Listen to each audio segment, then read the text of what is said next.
Welcome back, my friend. If today has been long, heavy, or filled with too many thoughts, then this quiet moment is for you. Before our story begins, give yourself permission to stop carrying the day. You do not need to solve everything tonight. You do not need to answer every worry. For now, simply let the world slow down. Draw the curtains, turn off the bright lights, or let them fade into a softer glow. Rest your body into the bed, loosen your shoulders, unclench your hands, and let your breathing become gentle. Here, we explore the quiet side of history and science, told slowly, softly, and peacefully, so your mind can drift while your body begins to rest. If this is your first time here, please subscribe and join us for more calming stories made for sleep. Now, close your eyes if you wish, settle into the stillness, and let tonight's story carry you away. Far below the surface of the ocean, there is a place where sunlight never arrives. A place of complete darkness. No sunrise, no sunset, no horizon. And yet, it is not empty. In this silent world, creatures drift through the water, carrying their own light with them. Soft blue glows, sudden flashes, faint signals, moving slowly through the dark. Tonight, we descend into that world, a place where life has learned to exist without the sun. Now, let's descend again past the fading light of the upper ocean into the deep, where darkness begins to take over. Entering the living darkness,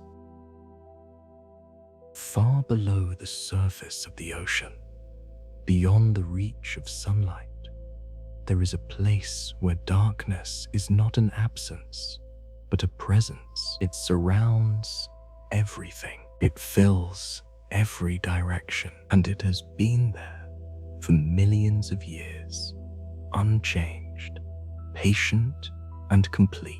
As we begin our descent, the last traces of daylight fade gently above us. At first, the water still carries a soft blue tone, a memory of the sky far above. But that color begins to deepen slowly, almost imperceptibly, until it becomes something heavier, darker, quieter. The light does not disappear all at once. It withdraws softly, reluctantly, until finally it is gone. We have entered the midnight zone. Here, there is no sunrise, no sunset, no horizon, only darkness. And yet, if we remain still for a moment, something unexpected begins to appear. At first, it is only a faint flicker, a small pulse of blue light,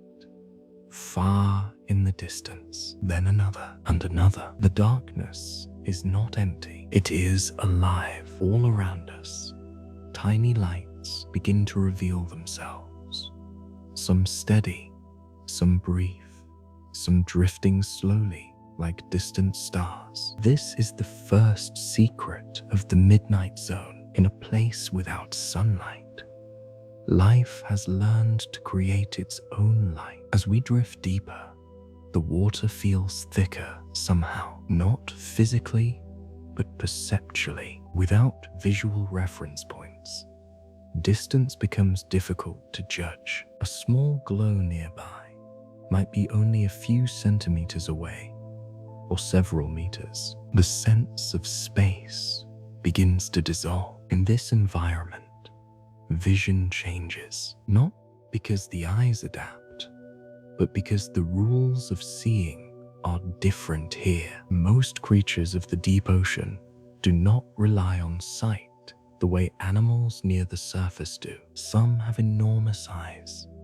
designed to capture even the faintest traces of light. Others have eyes that are highly specialized, able to detect specific wavelengths, especially the soft blue light most commonly produced in the deep sea, and some have abandoned vision almost entirely. In a world of near total darkness, other senses take over: movement, vibration, chemical signals, drifting slowly through the water. Everything here happens quietly. A movement in the distance is not heard, but felt. A change in the water carries information. A flicker of light may be a message or a warning. As we continue drifting, the lights around us begin to feel more deliberate, not random, not accidental. Each one serves a purpose. A small fish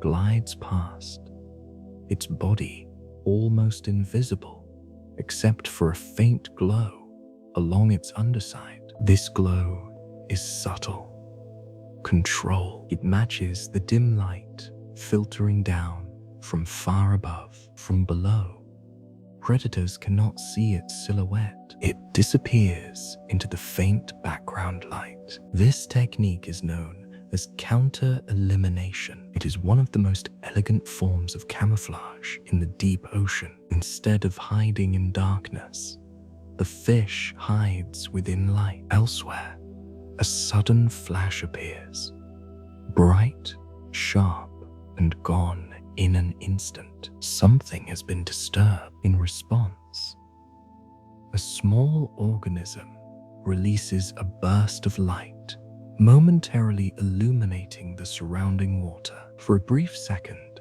the darkness breaks. Shapes appear, movement is revealed, and then it vanishes again. This is a defense mechanism, a distraction. In that flash of light, a predator may become confused, its attention drawn away just long enough for the smaller creature to escape. In the deep ocean, survival often depends on moments like this, brief, precise, and carefully timed. As we drift farther, the density of life seems to increase, not dramatically, not in the way a coral reef teems with color and motion, but subtly, quietly. More lights, more movement, more presence. A long, slender shape passes slowly through the water. Its body moves with minimal effort, barely disturbing the surrounding environment. Along its sides, tiny points of light glow in a pattern, almost like a constellation. These patterns are not random. They are signals. Some species use light to identify one another, to recognize members of their own kind in the darkness, to find potential mates. In a world where distance is difficult to perceive, light becomes a form of communication, a language written in pulses and glows. As we continue downward, the water grows colder, more still. The currents that exist here move slowly, often carrying organisms across long distances over time. Some creatures drift with these currents, expending little energy. Others remain more active, swimming deliberately through the darkness. Energy in this environment is precious. Food does not arrive often. Most of it comes from above. Tiny fragments of organic material slowly falling through the ocean. This continuous, gentle rain is known as marine snow. It is made of microscopic particles, dead plankton, fragments of shells, organic debris from the upper ocean. Over time, this material drifts downward, feeding the ecosystems below. But the journey is long, and much of it is consumed before it ever reaches these depths. For the creatures of the midnight zone, every fragment matters. Every opportunity to feed must be taken, because the next one may not come soon. This scarcity shapes everything. Movement is slow. Behavior is efficient. Nothing is wasted. A small fish appears ahead, hovering almost motionless in the water. Its body is dark, almost completely invisible, but from its head extends a thin filament. At the end of it, a faint glow. The light sways gently, almost hypnotically. There is no urgency in its movement, no sudden motion, only patience. In the deep ocean, patience is a strategy. The fish does not chase its prey. It waits. It allows the darkness to do most of the work. And in time, something will come closer, drawn by curiosity, by instinct, by the soft promise of light. But for now, everything remains still. The creature drifts, the light sways, and the ocean continues its quiet rhythm around us. If we pause here,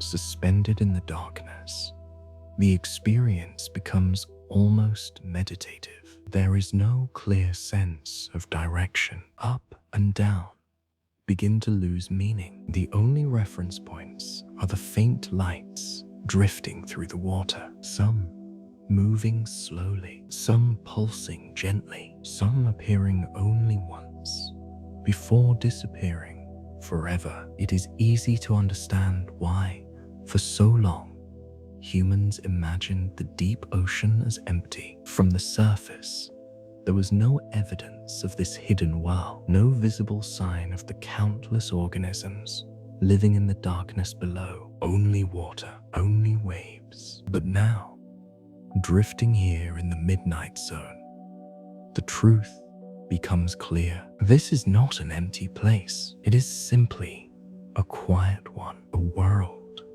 where life has adapted to conditions so different from the surface that it feels almost alien. And yet, it is still part of the same ocean, the same system that connects every coastline, every current, every drop of seawater on Earth. As we remain here a little longer, the lights continue to move around us, soft, patient, unhurried. The midnight zone does not reveal itself quickly. It does not rush. It does not perform. It simply exists. And if we are willing to move slowly enough, it begins to show us its world.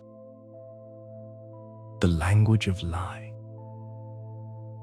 If we remain here a little longer, something subtle begins to change in the way we perceive the darkness. At first, the flashes of light seemed scattered, almost random. But the longer we watch, the clearer it becomes. There is a pattern, a rhythm, not loud, not obvious, but present. In the midnight zone, light is not simply something that appears. It is something that is used carefully, precisely, and often deliberately. A small pulse appears to our left, soft blue. It lingers for a moment, then fades. A few seconds later, another pulse appears nearby, similar in color, similar in brightness, but slightly different in timing. This is not coincidence. Many creatures of the deep ocean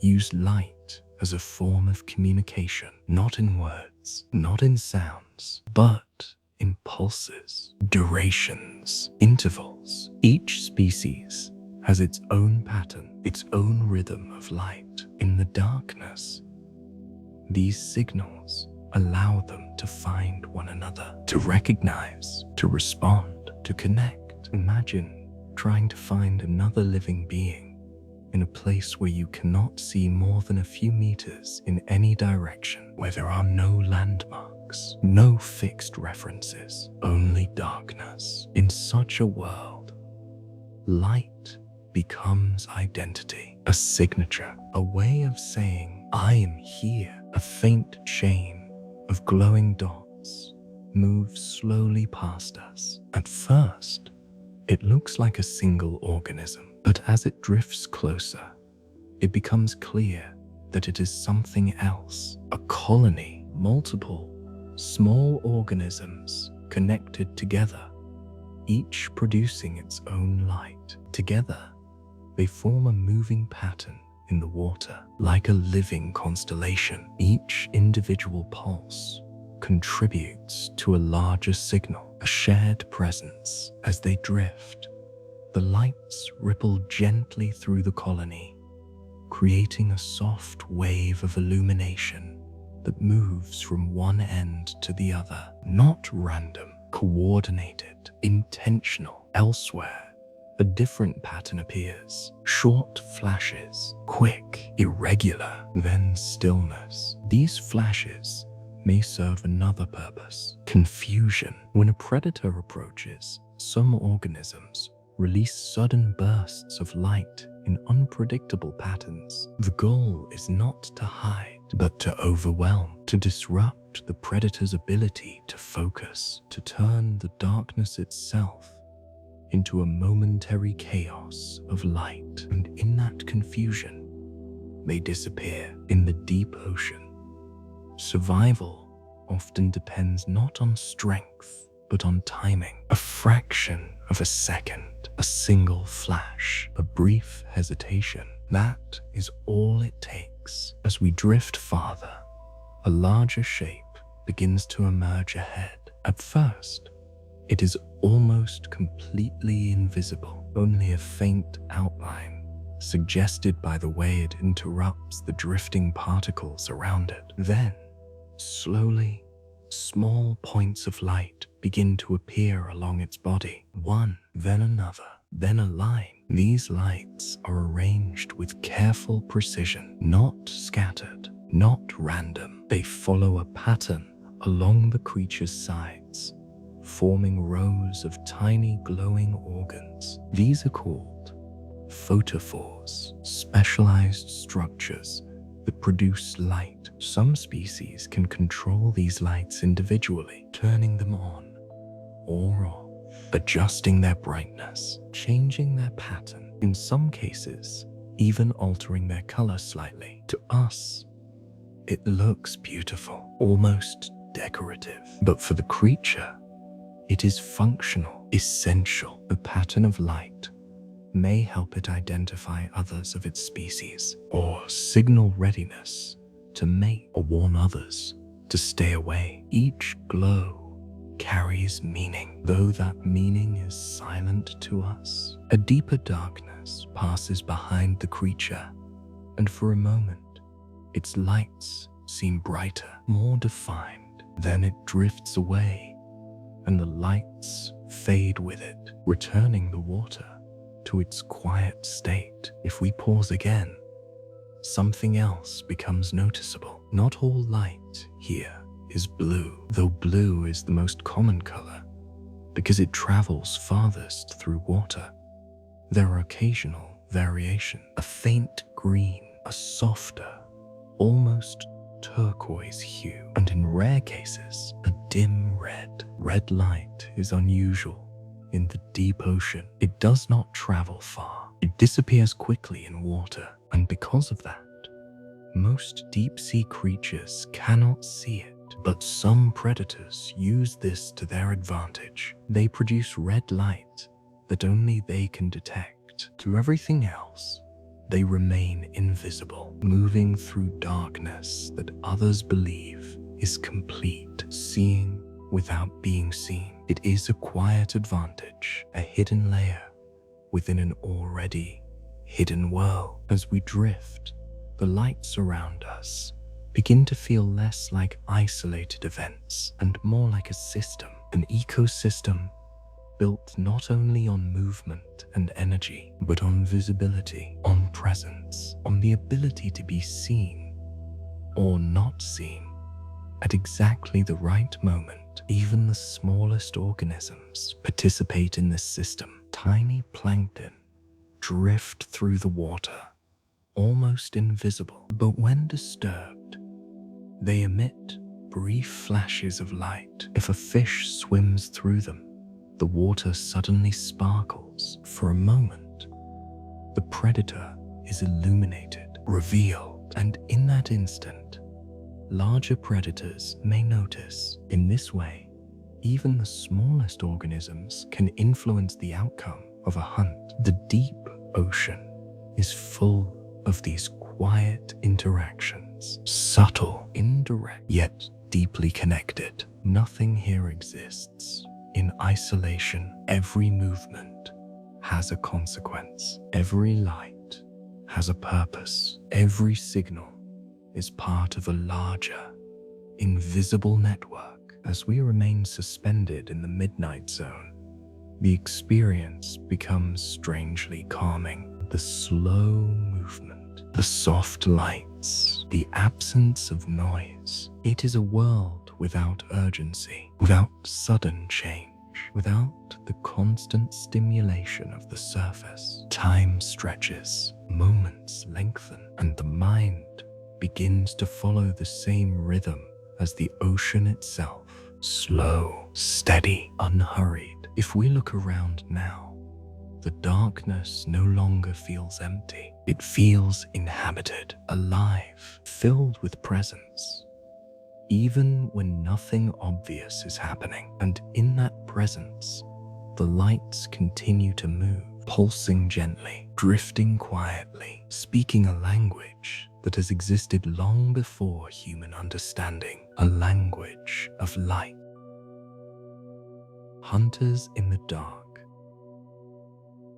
If we remain still a little longer, the lights around us begin to feel different. Not just signals, not just presence, but intention. Some of the glows we see are not meant to communicate. They are meant to deceive.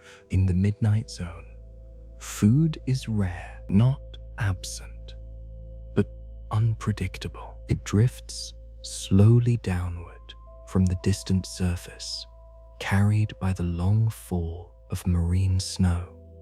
Occasionally, a larger source appears, but most of the time, life here survives on fragments. Because of this, many creatures do not chase their food. They wait, and in that waiting, they have learned something remarkable. If food will not come to them, they can make it come. Ahead of us now, there is a shape. At first, it is almost impossible to see. Only the faintest suggestion of form revealed by the way the water moves around it. It is not swimming. It is suspended, still, patient. From the front of its body extends something thin, almost invisible, a filament. At the end of it, a small point of light, soft, steady, unmoving. This is not a random glow. It is controlled, placed exactly where it needs to be. The creature drifts without effort,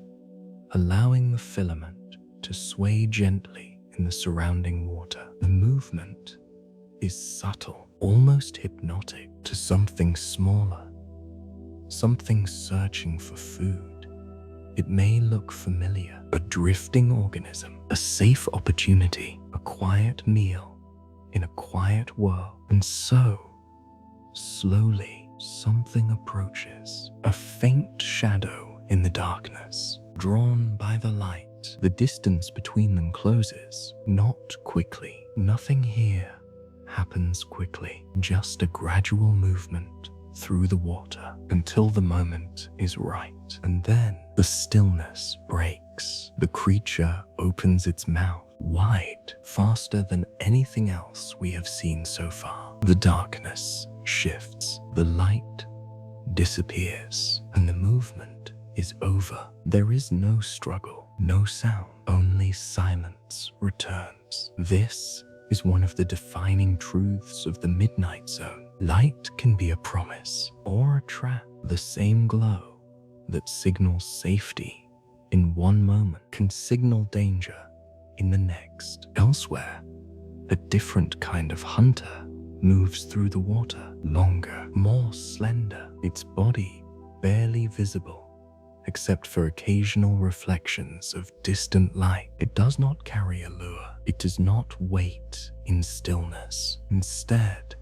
it moves slowly, deliberately, sensing the water around it. Every motion creates a disturbance, tiny vibrations that travel outward through the surrounding environment. And just as those vibrations move outward, others move inward. This creature does not rely on sight alone. It feels the water, detects changes, senses presence, long before anything becomes visible. In the deep ocean, awareness often begins long before vision. A faint shift in pressure, a subtle ripple, a change in the flow of the current. These are signals, information carried silently through the water. The hunter adjusts its path, not dramatically, just enough. A slight turn, a gentle correction,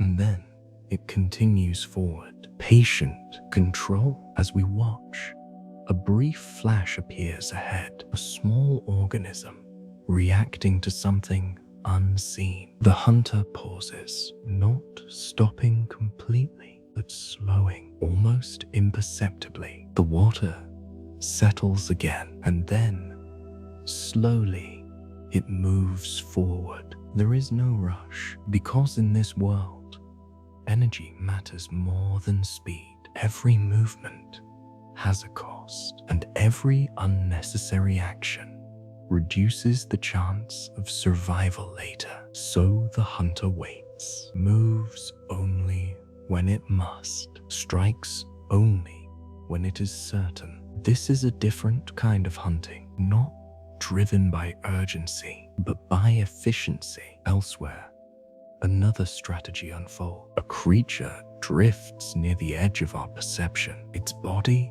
is nearly transparent, so much so that it seems to disappear entirely unless the angle of light changes just slightly. Inside its body, faint structures are visible, organs, movement, but from a distance, it is almost invisible. This is another form of survival, not through light, not through speed, but through absence. To exist without being seen. In the deep ocean, transparency can be as powerful as darkness itself. If nothing reflects light, nothing can be detected. The creature drifts gently, carried by slow currents. No effort, no resistance, only presence. It does not hunt actively. It does not chase. It simply exists in a way that makes it difficult to notice. And sometimes that is enough. If prey comes close, it responds. If not, it waits. Everything here returns to the same principle: patience. As we drift farther into the midnight zone, the number of visible lights decreases slightly, not because there is less life, but because much of it has learned to remain hidden, to minimize visibility, to reduce risk. Some creatures produce light only in specific moments. Others keep their glow so faint that it is nearly impossible to detect unless you are very close. And some avoid light entirely, choosing instead to rely on darkness as their primary form of protection. The deeper we go, the more subtle everything becomes. Movement slows, signals become quieter, presence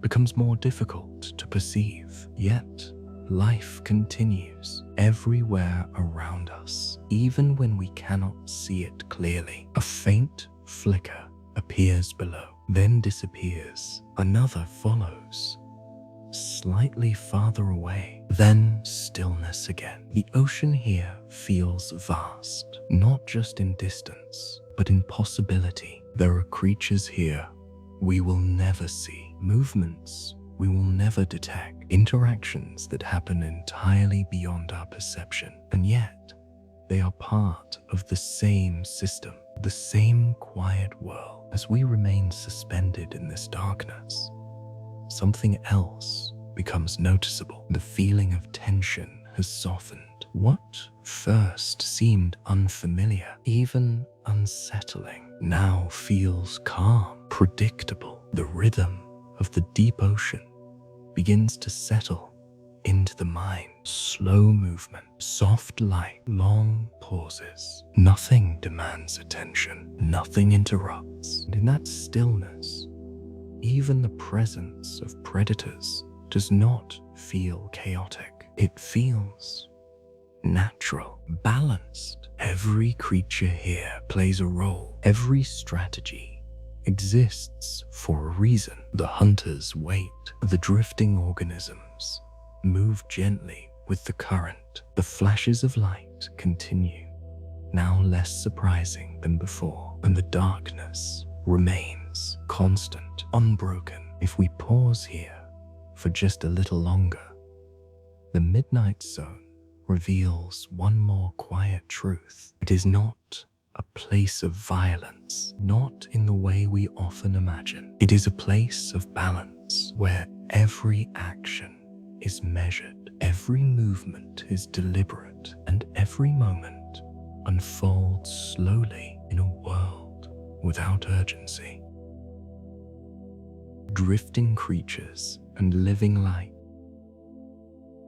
If we remain here a little longer, something begins to soften. The tension of hunting fades. The sharpness of sudden movement gives way to something quieter, gentler. The midnight zone is not only a place of predators and survival, it is also a place of drifting life. Creatures that do not chase, do not hide in urgency, but instead move with the slow rhythm of the ocean itself. Ahead of us, something begins to appear. At first, it is only a faint glow, soft, diffuse, not a single point, but a shape made of light. As it drifts closer, its form becomes clearer, a jelly-like organism. Its body is almost completely transparent, barely visible except for the way it bends the water around it. Within that transparency, a gentle blue glow pulses outward, slowly, steadily. Each pulse begins at the center and moves outward through its body, like a quiet heartbeat of light. There is no sound, no urgency, only motion. The creature contracts slightly, then releases, and with each movement, it drifts forward through the water, not swimming in the way we understand it, but moving, carried partly by its own motion, partly by the slow currents of the deep ocean. Around it, tiny particles drift. Marine snow continues its endless descent from the surface far above, each particle catching the faint light for just a moment before fading again into darkness. If we watch long enough, more shapes begin to appear. Another jelly-like form, slightly smaller, trailing delicate strands behind it. These strands move like threads in the water, almost invisible until a faint glow travels along their length. A ripple of light, then stillness again. Some of these creatures use light not to hunt, not to hide, but simply as part of their existence, a natural expression of life in the deep. The light may serve a purpose, or it may be a byproduct of internal processes, a quiet reaction happening within the body. Either way, it transforms the darkness. What once felt empty now feels filled with motion, subtle, continuous, almost like watching a sky full of slow-moving stars. In some areas, the density of these drifting organisms increases. Clusters form, not tightly packed, but present in greater number. If something moves through them, just a slight disturbance in the water, the response can be sudden, a cascade of light. Dozens, sometimes hundreds of tiny flashes appear almost at once, each one triggered by contact, by movement, by presence. For a brief moment, the darkness becomes alive with shimmering light. Then, just as quickly, it fades, leaving behind only memory. This phenomenon has been described as an underwater galaxy, a field of stars that exists not in the sky, but in the ocean itself. And like the stars, each light is separate, independent, yet part of a larger whole. As we drift through this quiet field, something else becomes noticeable: the absence of resistance. There is no ground beneath us that we can feel, no surface to stand on, no fixed direction. Up and down exist, but they do not carry the same meaning. Everything here floats, suspended in a space that has no boundaries. The creatures that live in this environment have adapted to this condition. Their bodies are often soft, flexible, designed not to fight the water, but to exist within it. Some extend long, delicate appendages that drift behind them. Others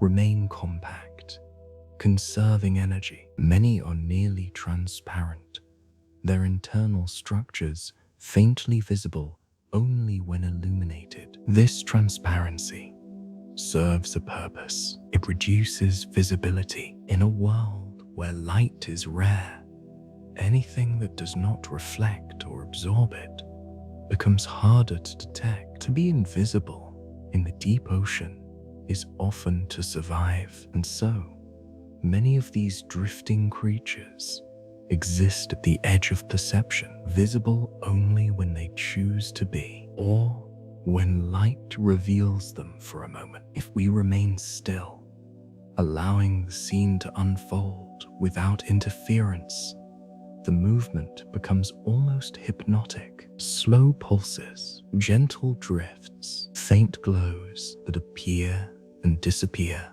without pattern. There is no beginning, no clear end, only continuation. The ocean does not rush, and neither do the creatures within it. Some organisms here spend their entire lives drifting, never touching the seafloor, never approaching the surface. Their existence is defined entirely by this vast, open water, a vertical world that stretches for thousands of meters. And within that space, they move, feed, reproduce, exist. The currents that carry them are slow but persistent. They connect distant parts of the ocean, transporting life across enormous distances over time. An organism drifting here today may have originated hundreds, even thousands of kilometers away. The deep ocean is connected in ways that are not immediately visible. Movement happens gradually, but it happens. As we continue drifting, a slightly brighter glow appears nearby. This one is different, more concentrated, more defined. It pulses once, then again, then remains steady. For a moment, it seems almost like a signal that there is no immediate response, no answering light, no visible reaction. And yet, that does not mean it goes unnoticed. In the deep ocean, perception extends beyond what we can observe. Some creatures may detect this light from a distance. Others may respond in ways too subtle for us to see. The system here is complex, quiet, layered with interactions that unfold slowly, often beyond our immediate awareness. If we remain here long enough, something else becomes clear. The midnight zone is not a place of emptiness. It is a place of restraint. Life exists here in a way that is measured, balanced. Nothing is excessive. Nothing is wasted. Every movement has purpose. Every glow has meaning, or at least a consequence. Even the drifting creatures, which seem passive, are part of a larger system. They feed on the particles that fall from above. They become food for others. They contribute to the slow, continuous cycle of energy in the deep ocean. Nothing here is separate. Everything is connected. As we watch the gentle movement of these organisms, the experience becomes increasingly calm. There is no urgency to follow a single creature. No need to anticipate what will happen next. The scene unfolds at its own pace, and we are simply present within it. The lights continue, the drifting continues, the ocean continues, and for a moment, it feels as though time itself has slowed to match the rhythm of the deep. A world without day or night. If we remain here just a little longer, something deeper begins to settle in. Not something we see, but something we feel. In the midnight zone, there is no passage of time in the way we understand it. There is no sunrise to begin the day, no sunset to mark its end. No shifting shadows, no change in color, only darkness, constant, unbroken. For the creatures that live here, time is not measured by light. It is measured by opportunity, by the arrival of food, by the presence of movement, by the subtle signals carried through the water. A flicker of light, a change in current, a faint vibration in the distance. These become the markers of existence, not hours, not minutes, just moments. Moments that unfold slowly, one after another, without urgency. As we drift quietly in this space, the absence of time begins to feel natural. There is no need to anticipate what comes next. No expectation of change, only continuation. The drifting creatures continue their gentle movement. The soft pulses of light appear and fade. The hunters remain patient in the darkness. Everything follows its own rhythm, unforced, unhurried, and in that rhythm, something else becomes clear. The midnight zone is not chaotic. It is not empty. It is structured, balanced, a world where every action has been shaped by millions of years of quiet adaptation. Light has become language. Darkness has become shelter. Patience has become survival. Each creature we have seen, whether drifting, glowing, or waiting, belongs to this system. A system that functions without sunlight, without noise, without interruption. Far above us, the surface ocean continues its familiar motion. Waves rise and fall. Wind moves across the water. Day turns into night, and night into day. But none of that reaches here. Here, the ocean remains the same. A stillness that has lasted longer than human history, a darkness that has never been broken. And yet, within that darkness, life continues quietly, endlessly. As we remain suspended in this world, the lights around us feel different now. Not surprising, not unfamiliar, but expected, a natural part of the environment. Like stars in a night sky, they drift, they pulse, they disappear, and new ones appear in their place. The ocean does not hold on to anything. It allows everything to pass through. Light, movement, life, all of it flowing slowly through the deep. If we begin to rise now, just slightly, the darkness does not disappear, but it changes subtly, almost imperceptibly. The density of light shifts, the patterns become less frequent, the space feels wider. The midnight zone begins to loosen its hold, and yet it remains below us, always present, always vast. What we have seen here is only a small part of it, a brief glimpse into a world that continues far beyond our view, a world where creatures have learned not just to survive in darkness, but to live within it, to use it, to become part of it. And as we prepare to continue our journey deeper into this hidden ocean, one question begins to take shape. If light here is not given, but created, then what other forms of life might exist in a place where even that light becomes rare? In the next part of our descent, we will move beyond the drifting lights of the midnight zone into regions where life becomes even more subtle, more hidden, and where the ocean reveals another layer of its quiet, ancient story. For now, we remain here just a moment longer, suspended in the living darkness, where light moves softly through the water and time, as we know it, quietly disappears.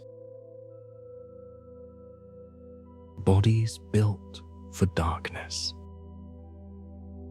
As we continue drifting through the midnight zone, something subtle begins to change, not in the light, not in the movement, but in the creatures themselves. The longer we remain here, the more it becomes clear that life in the deep ocean is not only about behavior, it is about design. Every creature here carries a body shaped by darkness, not adapted in small ways, but completely. If we look closely at the organisms drifting past us, one detail begins to stand out. Many of them do not resemble the creatures we are familiar with from the surface world. Their forms are different, sometimes elongated, sometimes soft, sometimes almost unfinished, as though shaped by a different set of rules. This is because the conditions here are different,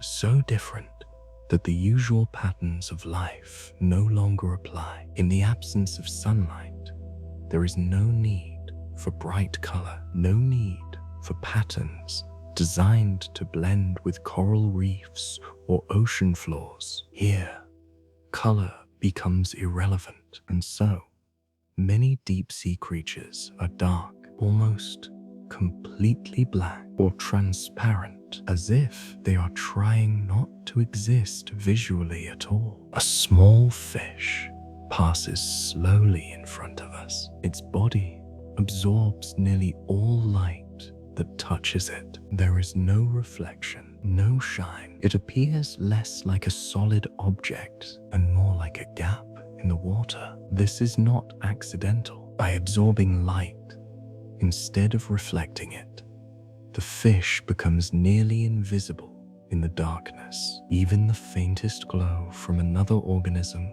cannot reveal its shape easily. It disappears simply by existing elsewhere.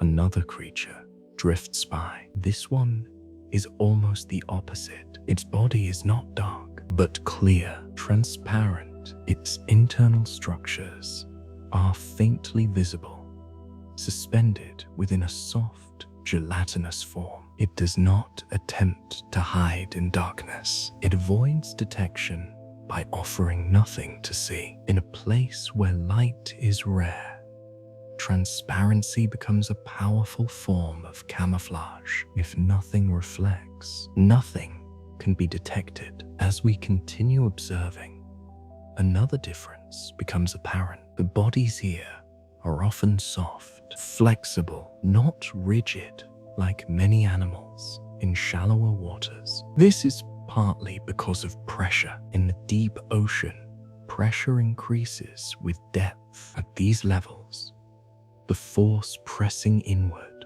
on every surface is immense. Rigid structures can become a disadvantage. They can crack, collapse, or require too much energy to maintain. So many creatures here have evolved bodies that yield slightly under pressure, not resisting it, but accommodating it. Their tissues are filled with fluids. Their structures are simple, efficient, and adaptable. They do not fight the environment. They exist within it. A long, ribbon-like organism drifts past us. Its body undulates slowly, moving with the surrounding water rather than against it. There is no wasted motion. Every movement is minimal, controlled. This is another defining feature of life in the midnight zone. Energy conservation. Food is not abundant here. It arrives slowly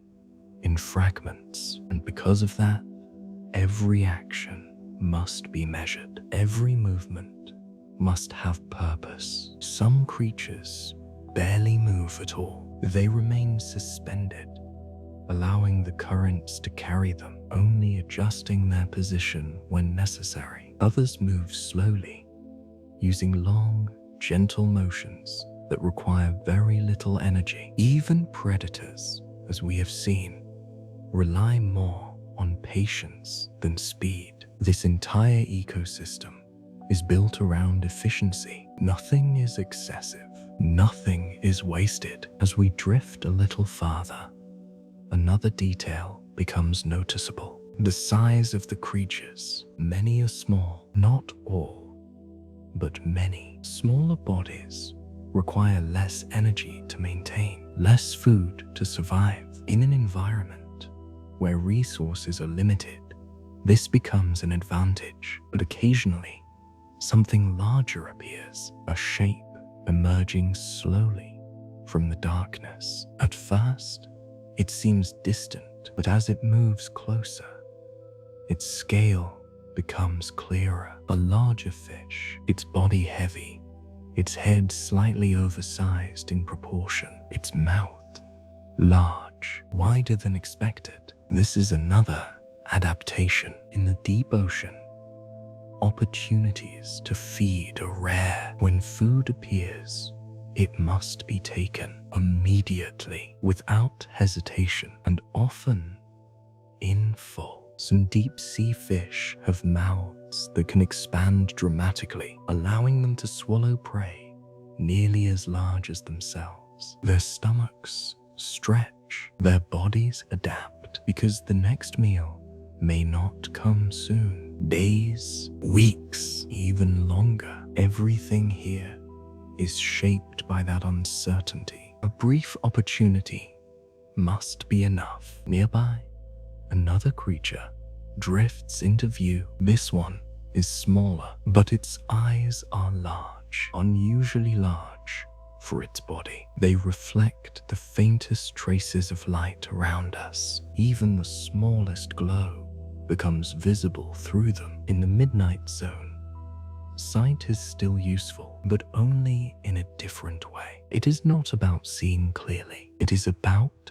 detecting, sensing the presence of light, however faint it may be. These eyes are tuned to the environment, sensitive, precise, designed not for clarity, but for awareness. Elsewhere, some creatures have taken a different path. They have reduced their eyes or lost them entirely. Instead, they rely on other senses: touch, chemical detection, the ability to feel vibrations in the water. In complete darkness, vision is no longer the primary tool for survival. The body adapts accordingly. As we continue drifting, the diversity of forms becomes more apparent. There is no single design for life in the deep ocean, no single solution. Instead, there are many, each one shaped by the same constraints: darkness, pressure, scarcity, but each one responding in its own way. Some become invisible, some become sensitive, some become patient, some become opportunistic. All of them belong here. All of them fit within this quiet system. If we pause again, allowing the scene to settle, something else becomes clear. The creatures here do not seem hurried. They do not move with urgency. Even when feeding, even when interacting, everything unfolds slowly, as though time itself moves differently in this place. And perhaps, in a way, it does. Without sunlight, without the cycle of day and night, there is no external rhythm to follow, no reason to rush, no reason to anticipate, only the present moment, extended, stretched, allowed to unfold without interruption. As we drift among these creatures, the feeling of the midnight zone becomes more familiar, less foreign, less distant. What once felt strange now feels natural. A different kind of world, but a complete one. A world where life has adapted, not just to survive in darkness, but to be shaped by it entirely. And as we continue deeper into this environment, another question begins to emerge. If the body itself has changed so completely, what about the way these creatures live? How do they feed? How do they interact? How do they survive in a place where energy is so limited? In the next part of our journey, we begin to look more closely at those quiet systems, the slow exchange of energy, the delicate balance of life, and the unseen connections that hold the midnight zone together. Feeding in the dark.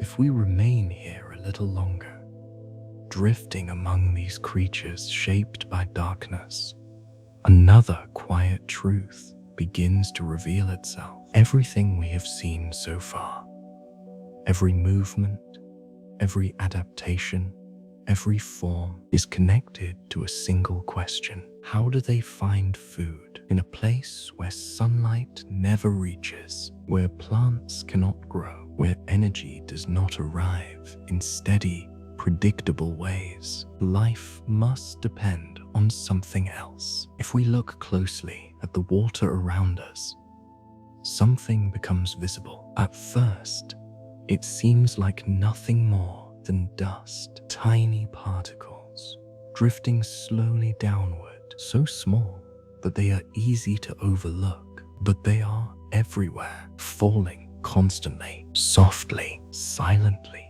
This is known as marine snow, a continuous, gentle rain of organic material descending from the world above. It is made of many things: fragments of microscopic organisms, tiny shells, bits of decaying plant and animal matter, even waste produced by creatures in the upper ocean, all of it drifting downward through the water column. Some particles fall quickly, others move so slowly that it can take days or even weeks to reach these depths, and along the way, much of it is consumed, eaten by organisms in higher layers, broken down, recycled. What reaches the midnight zone is only a small fraction of what began the journey. But here, even that small fraction matters. For many creatures, this is the primary source of energy, a slow, steady input, unpredictable, but constant enough to sustain life. If we watch carefully, we begin to see how different organisms interact with this falling material. A small drifting creature extends delicate appendages into the water, thin, almost invisible threads that spread outward like a net. As particles pass through, they become trapped, collected, drawn inward. There is no chase, no sudden movement, only gathering, a quiet filtering of the ocean itself. Nearby, another organism moves slowly upward for a short distance, not far, just enough to intercept a slightly denser stream of particles. Then it stops, drifts again. Everything is measured, nothing is wasted. For these creatures, feeding is not an event. It is a process, continuous, gradual, almost passive. And yet, not all life here depends only on what falls from above. Some creatures have developed other strategies, more active ones. A faint movement appears below us, subtle, barely noticeable. Then another, a small cluster of organisms moving upward together, not quickly, but with intention. They are rising toward shallower water. This is part of a behavior known as vertical migration. Each day, or what would be considered a day in the surface world, millions of organisms move upward from the depths into slightly brighter waters. There, food is more abundant, more concentrated. Then, before light returns to the upper ocean, they descend again, back into the safety of darkness. This movement happens across the entire planet, quietly, consistently. It is one of the largest migrations on Earth, yet it is almost entirely invisible to us. As we observe this slow ascent, it becomes clear that the deep ocean is not isolated. It is connected to the layers above. Energy flows downward, but life can move upward. And in that movement, a balance is maintained. The Midnight Zone is not self-contained. It is part of a larger system, a vertical network that links surface waters to the deepest parts of the sea. A faint flicker appears to our right, then another. Something is feeding. A small predator moves through a cluster of drifting organisms. Its movements are still controlled, but more active than before. It opens its mouth briefly, closes it, then continues. There is no frenzy, no chaos, only opportunity. Taken when it appears, ignored when it does not. Elsewhere, a larger shape drifts slowly downward. At first, it seems unusual, heavier than the surrounding particles, moving with a slightly different rhythm. As it approaches, its form becomes clearer. It is the remains of a larger organism, perhaps a fish, perhaps something else from the upper ocean, now descending through the depths. This is another form of energy input, rare but significant. When larger material reaches these depths, it becomes the center of activity. Scavengers gather, small creatures feed, even organisms that normally drift passively become more active. For a brief time, the stillness changes, not dramatically, but noticeably. A localized increase in movement, a temporary shift in behavior. Then, gradually, the material is consumed, broken down, distributed, and the system returns to its quiet state. Nothing is wasted. Everything is used. The deep ocean is highly efficient, even in scarcity.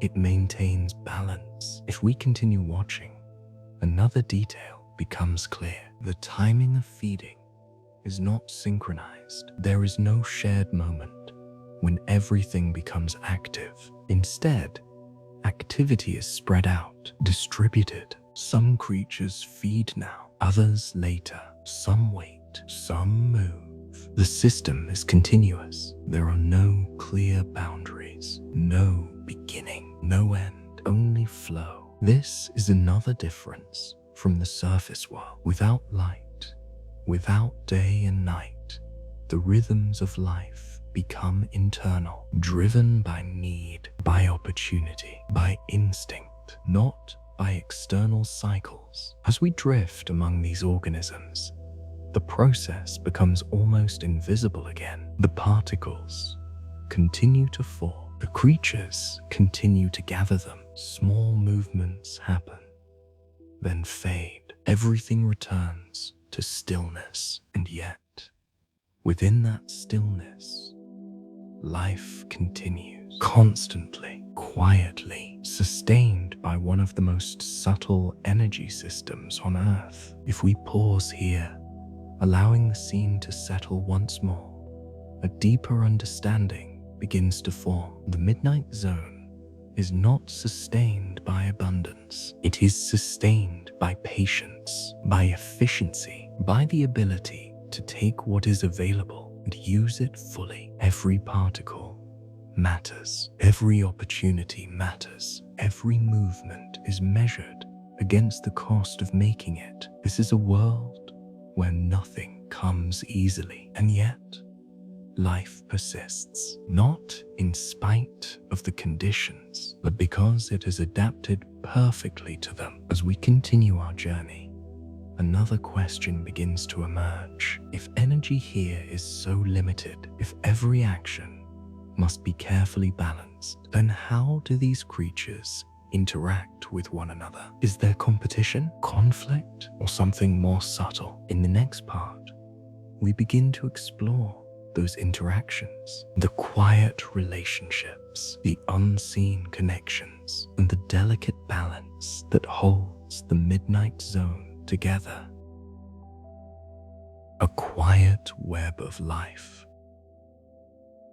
If we remain here a little longer, watching the slow movement of particles and the careful feeding of the creatures around us, another layer of the midnight zone begins to reveal itself, not through sudden action, not through obvious change, but through connection. At first, everything seemed separate. A drifting organism, a passing predator, a falling fragment of marine snow, each one moving independently through the darkness. But the longer we observe, the more it becomes clear nothing here exists alone. Every movement influences something else. Every presence is felt, even when it is not seen. A small organism drifts downward, carried gently by the current. It does not move with intention. It simply follows the flow. But as it passes through a thin field of microscopic life,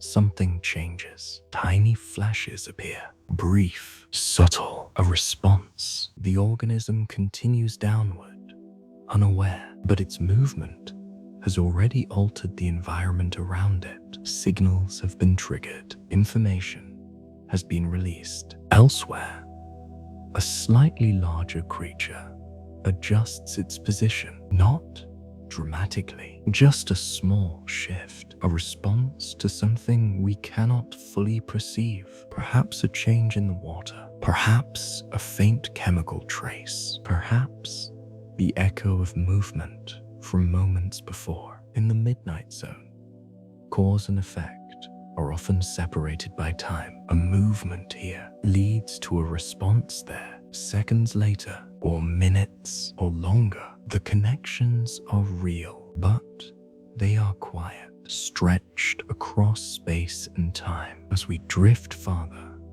another interaction unfolds. A small predator approaches a cluster of drifting organisms. It does not rush, it does not scatter them. Instead, it moves through them slowly, selecting, taking only what it needs. The cluster remains, reduced slightly, but not destroyed. This is not a system of excess, it is a system of balance. If too much is taken, the system weakens. If too little is taken, the predator cannot survive. And so, over time, a quiet equilibrium has formed. Not perfect, not static, but stable enough to continue. Each creature plays a role. Some gather, some consume, some drift, some hunt. None of them dominate completely. None of them exist without affecting the others. Even the smallest organisms, those barely visible to us, are part of this network. They process the particles that fall from above. They break down material into forms that other organisms can use. They recycle, transform, sustain. Without them, the system would collapse. Yet they move unnoticed, silent, invisible, essential. As we remain here, another detail becomes clear. There is very little conflict, not in the way we often imagine it. There are no sudden battles, no chaotic struggles. Even predation, as we have seen, is controlled, precise, measured. This is not because life here is gentle. It is because energy is limited. Conflict requires energy. Movement requires energy. And in the deep ocean, energy must be conserved. So the system evolves toward efficiency, toward minimal waste, toward interactions that are as direct as possible. A predator does not chase endlessly. It waits. A drifting organism does not resist constantly. It yields. Everything here follows the path of least resistance, not out of choice, but out of necessity. If we look around now, the scene feels different from when we first arrived. The darkness is no longer unfamiliar. The lights are no longer surprising. The movement is no longer confusing. Instead, everything feels connected. The drifting particles, the glowing organisms, the slow movements of predators, the subtle responses that ripple through the water, all of it part of a single, quiet system. If we remain still long enough, we begin to sense that system rather than observe it. We feel the rhythm, the slow flow of energy, the continuous exchange that sustains life here. It is not dramatic. It does not draw attention to itself, but it is constant, and it is enough. A faint glow appears in the distance, then another, then a third, not in response to each other, but part of the ongoing presence of life in the water. Each light is independent, yet part of the same environment, like thoughts passing through a quiet mind, appearing, fading, leaving no disturbance behind. If we drift a little farther, something else becomes noticeable. The scale of the system. It extends far beyond what we can see. The interactions we observe here are only a small part of a much larger network. Across the entire ocean, similar processes are happening. Particles falling, creatures feeding, signals moving, connections forming, all of it happening simultaneously, all of it contributing to the stability of the deep ocean. This is not a collection of isolated events. It is a system, continuous, unbroken, operating quietly beneath the surface of the earth. As we remain suspended within it, the sense of time fades even further. There is no clear moment when one interaction ends and another begins. Everything overlaps, everything flows, and in that flow, the midnight zone reveals something deeper. Life does not need abundance to exist. It does not need constant change. It does not need visibility. It needs only balance and the ability to adapt to what is available. Here, in the darkness, that balance has been achieved, not perfectly, but sustainably for millions of years. The system continues quietly, patiently, without interruption. As we prepare to move deeper into this understanding, another question begins to form. If this system is so delicate, so dependent on subtle connections, what happens when something changes? What happens when energy shifts? When movement increases? When something enters this world that does not follow its rhythm? In the next part of our journey, we begin to explore those moments, the rare disruptions, the unusual events, and the way the midnight zone responds when its quiet balance is disturbed. when the silence shifts. If we remain here a little longer, something subtle begins to change. Not immediately, not dramatically, but slowly enough that at first it is almost impossible to notice. The water feels the same. The darkness remains complete. The drifting particles continue their gentle descent. And yet, something is different. A faint disturbance moves through the surrounding space. Not a sound, not a visible object, but a change, a slight shift in the way the water carries itself. In the midnight zone, even the smallest disturbance can travel far. There are no waves here to break it apart, no strong currents to dissolve it quickly. So when something moves, the ocean remembers. The movement spreads outward, softly, gradually, like a ripple that never fully disappears. A small cluster of drifting organisms reacts first. Tiny flashes appear, brief, scattered, not synchronized, but clearly connected to something passing through. The flashes fade, then stillness returns, but the disturbance continues, moving farther, reaching other parts of the water. Elsewhere, a creature adjusts its position. Another changes direction, not in response to something seen, but to something felt. A pressure difference, a vibration, a trace of motion carried through the water. This is how information travels here. Not loudly, not quickly, but persistently. And when something larger enters this environment,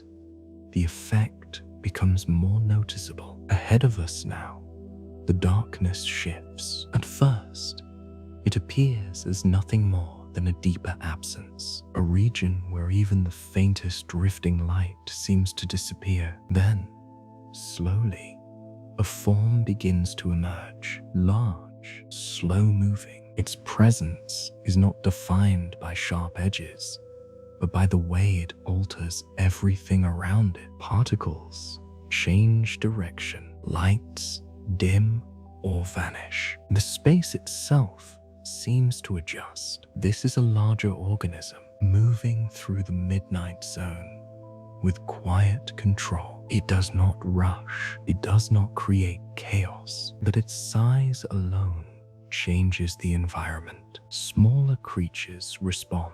Some drift away gradually. Others release faint flashes. A few remain still, relying on their camouflage. There is no panic, only adjustment. The system does not collapse under disturbance. It adapts. Even when something unfamiliar appears, the response is measured, because sudden reactions require energy, and energy must be conserved. As the larger shape passes, the water begins to settle again. The drifting resumes. The lights return. The quiet balance re-establishes itself. This is another defining feature of the midnight zone. Resilience, not through strength, but through stability. Disturbances happen, but they do not last. The system absorbs them,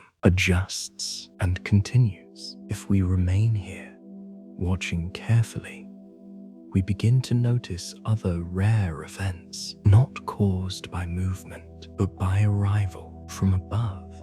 Something begins to descend. At first, it appears as a slightly denser shape among the falling particles. Then, slowly, it becomes clearer, larger, heavier, moving downward with steady momentum. It is organic, a fragment of something that once lived closer to the surface, now making its way into the depths. As it descends, it gathers attention, not instantly, but gradually. A few organisms adjust their path, then a few more. The change spreads quietly. By the time the object reaches this level, Several creatures have already positioned themselves nearby, waiting, not competing, not rushing, just present. As the object continues downward, it begins to break apart. Small pieces separate, drift outward, and immediately they are taken, consumed, integrated into the system. Nothing remains unused. Nothing is ignored. In the deep ocean, even rare abundance is processed with the same efficiency as scarcity. The moment passes. The object continues downward, now smaller, less defined, until it disappears into the darkness below. And once again, the environment returns to stillness. But something has changed. Energy has entered the system, distributed, absorbed, and life continues. If we look around now, the scene appears almost identical to before. The drifting particles, the soft lights, the slow movement of distant shapes. But beneath that familiar appearance, the system has shifted slightly, adjusted, maintained. This is how the midnight zone survives, not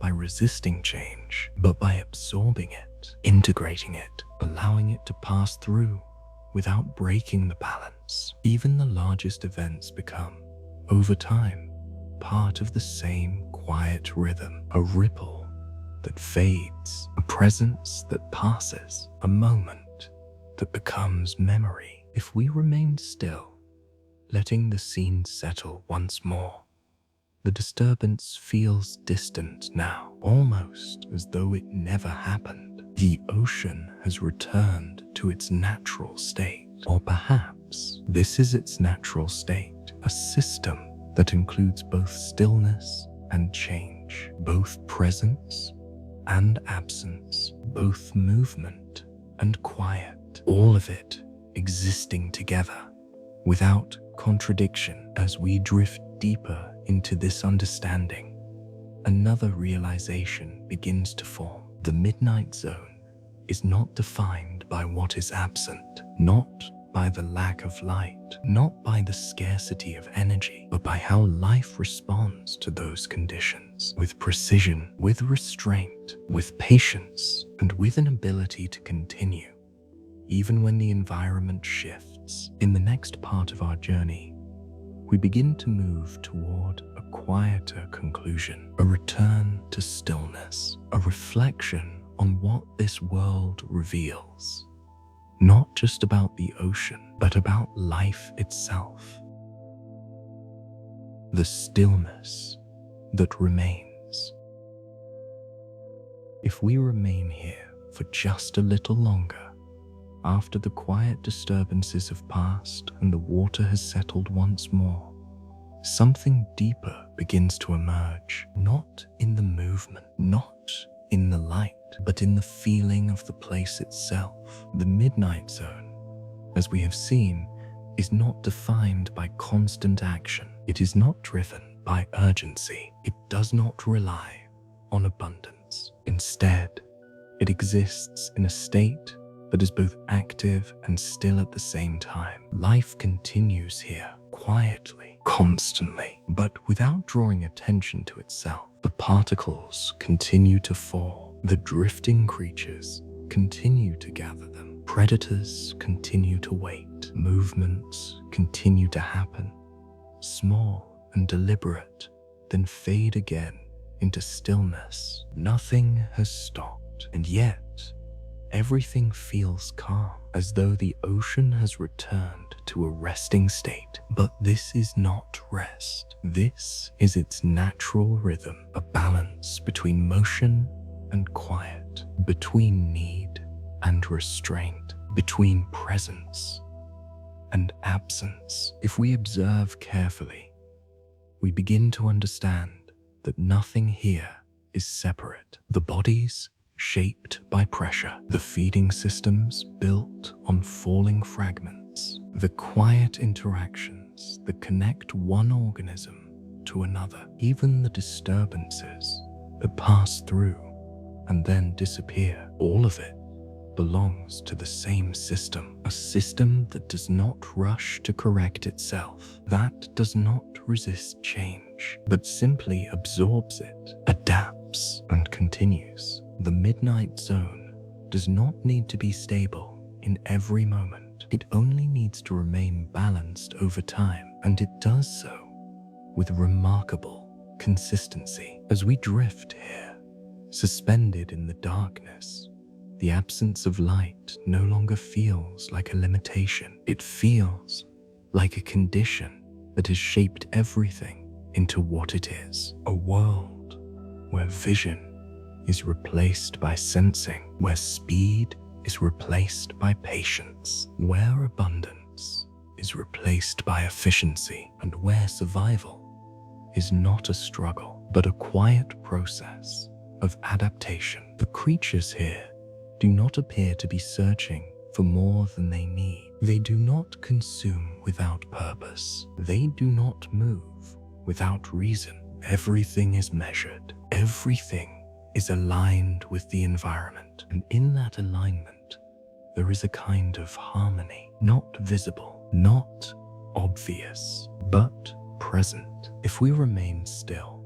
allowing the scene to unfold without expectation, the midnight zone reveals something that is easy to miss. It is not a place of emptiness. It is a place of sufficiency. Everything here has just enough energy, just enough movement, just enough interaction to continue. And that is enough. A faint glow appears in the distance, then another, not as a signal, not as a warning, but simply as part of the ongoing presence of life. The lights drift, pulse, fade, and return again. Nothing is permanent. Nothing is held. Everything moves through. As we begin, slowly, to move away from this layer of the ocean, the darkness does not disappear, but it changes in character, subtly, almost imperceptibly. The spacing between lights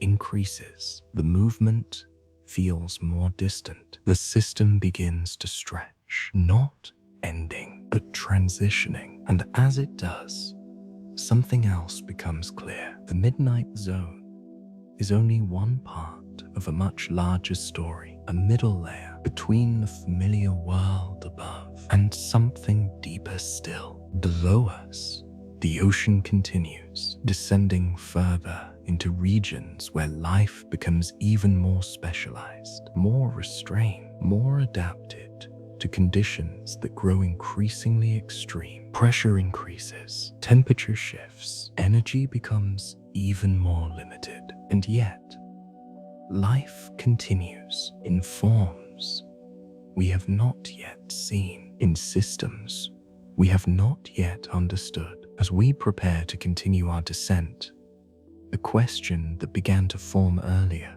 returns once more. If life in the midnight zone has adapted so completely to darkness, what happens in places where even these faint lights become rare? What kinds of creatures exist where energy is even more scarce, where the environment becomes more stable but more extreme? In the next part of our journey, we move beyond the drifting lights and quiet interactions of the midnight zone into deeper regions of the ocean, where life slows even further, where the boundaries of survival are pushed to their limits, and where the ocean reveals another layer of its quiet, ancient design. For now, we remain here just a moment longer, suspended between movement and stillness, between light and darkness, in a world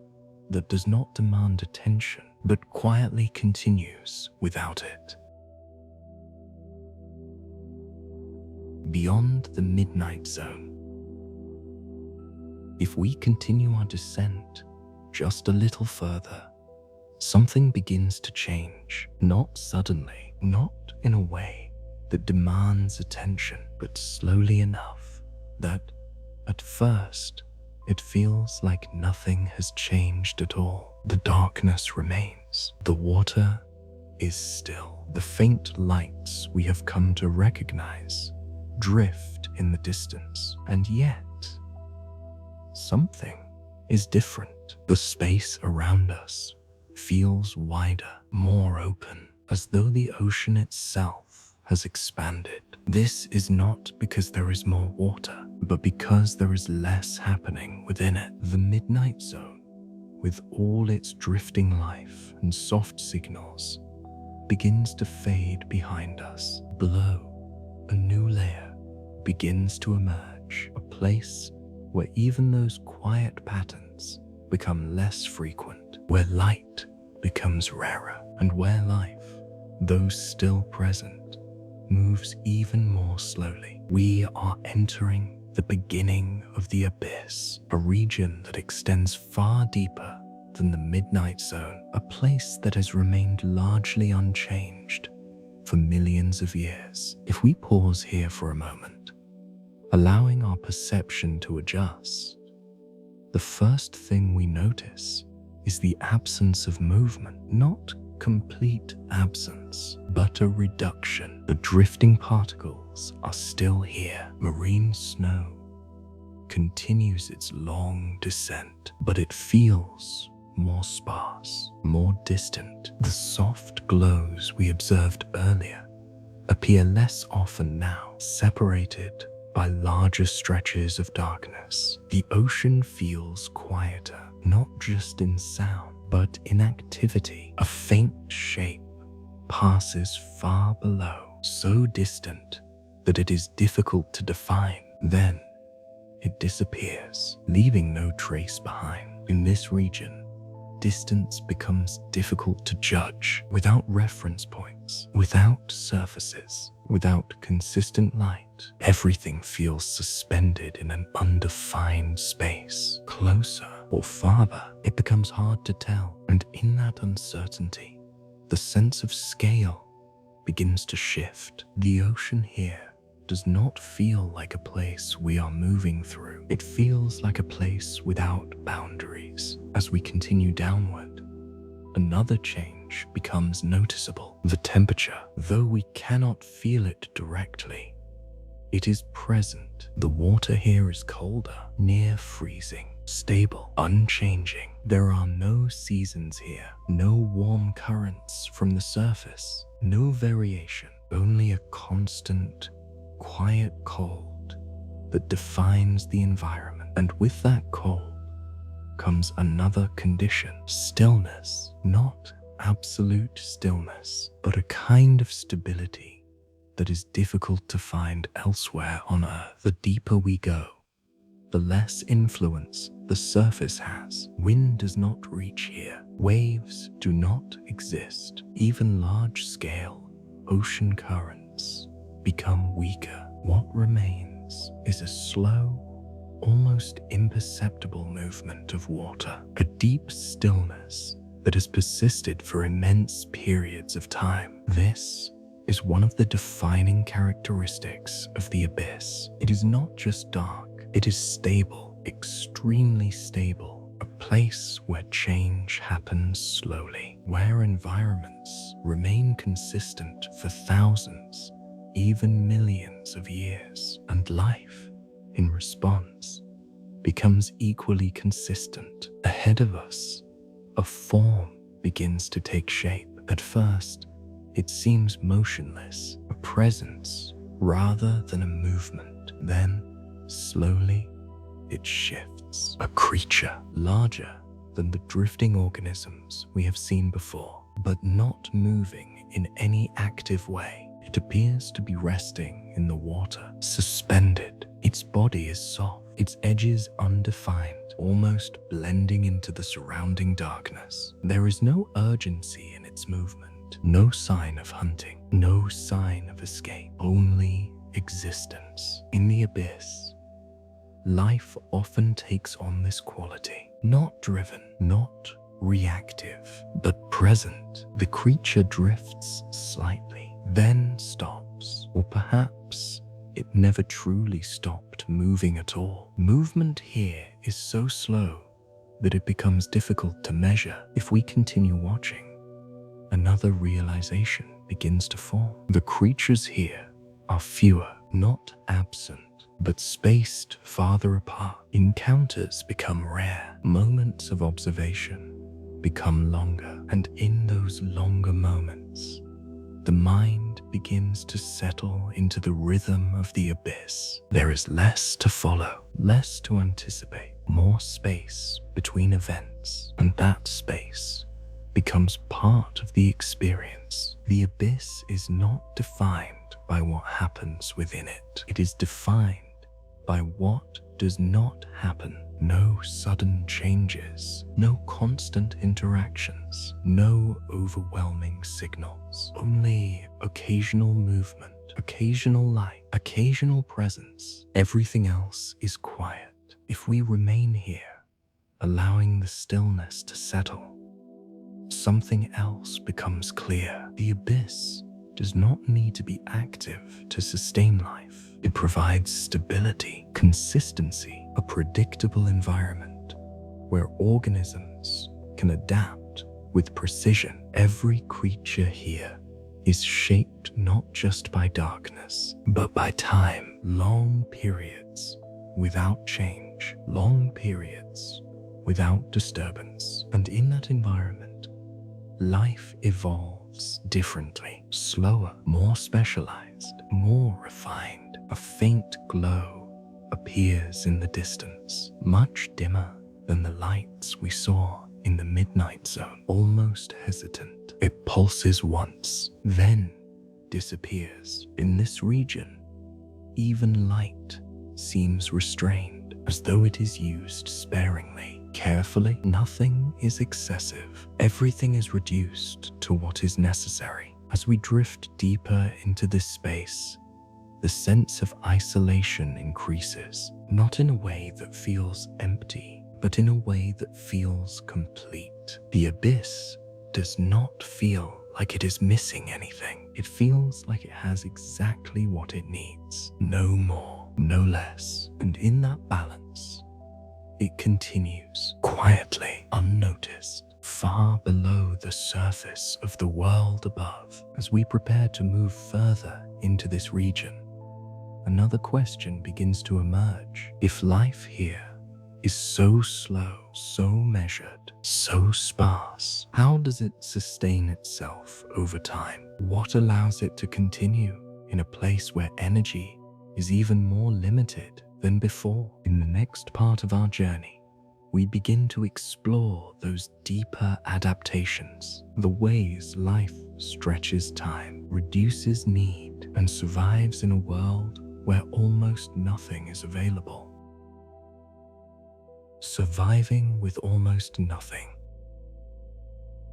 If we remain here a little longer, allowing the stillness of the abyss to settle more deeply, another quiet realization begins to take shape. Life here is not sustained by abundance. It is sustained by absence. Absence of light, absence of movement, absence of certainty. And in that absence, something remarkable has happened. Life has learned to need less, much less. If we look closely at the creatures around us, those few that appear in this vast open darkness, we begin to notice that their movements are even slower than before. Not just careful, not just control, but minimal. Some seem to move only when absolutely necessary. Long periods of stillness, followed by a single, gentle adjustment. Then stillness again. In the abyss, energy is not just limited, it is rare, more rare than in the midnight zone above. The marine snow that falls from the surface still reaches this depth, but in even smaller quantities. Much of it has already been consumed along the way. What remains is faint, sparse, a thin, continuous descent of matter that may take weeks or months to arrive. And because of that, every organism here must adapt to long stretches without food, not hours, not days, but sometimes far longer. This is why many creatures of the abyss have developed extremely slow metabolisms. Their bodies use very little energy. Their processes are extended. Time for them is not measured in the same way. What might be a short interval for us is a long, sustained state for them. A creature drifts in the distance. At first, it appears motionless. Then, slowly, almost imperceptibly, it changes position. A slight shift, a gentle movement of its body. Then stillness again. It is not inactive. It is conserving. Every action is calculated against the cost of making it. Even internal processes are slowed. Growth happens gradually. Reproduction occurs infrequently. Nothing is rushed because there is no advantage in speed here, only in endurance. As we observe more closely, another adaptation becomes visible. Some creatures appear almost empty. Their bodies are thin, reduced, as though unnecessary structures have been removed over time. In many ways, this is exactly what has happened in an environment where energy is limited.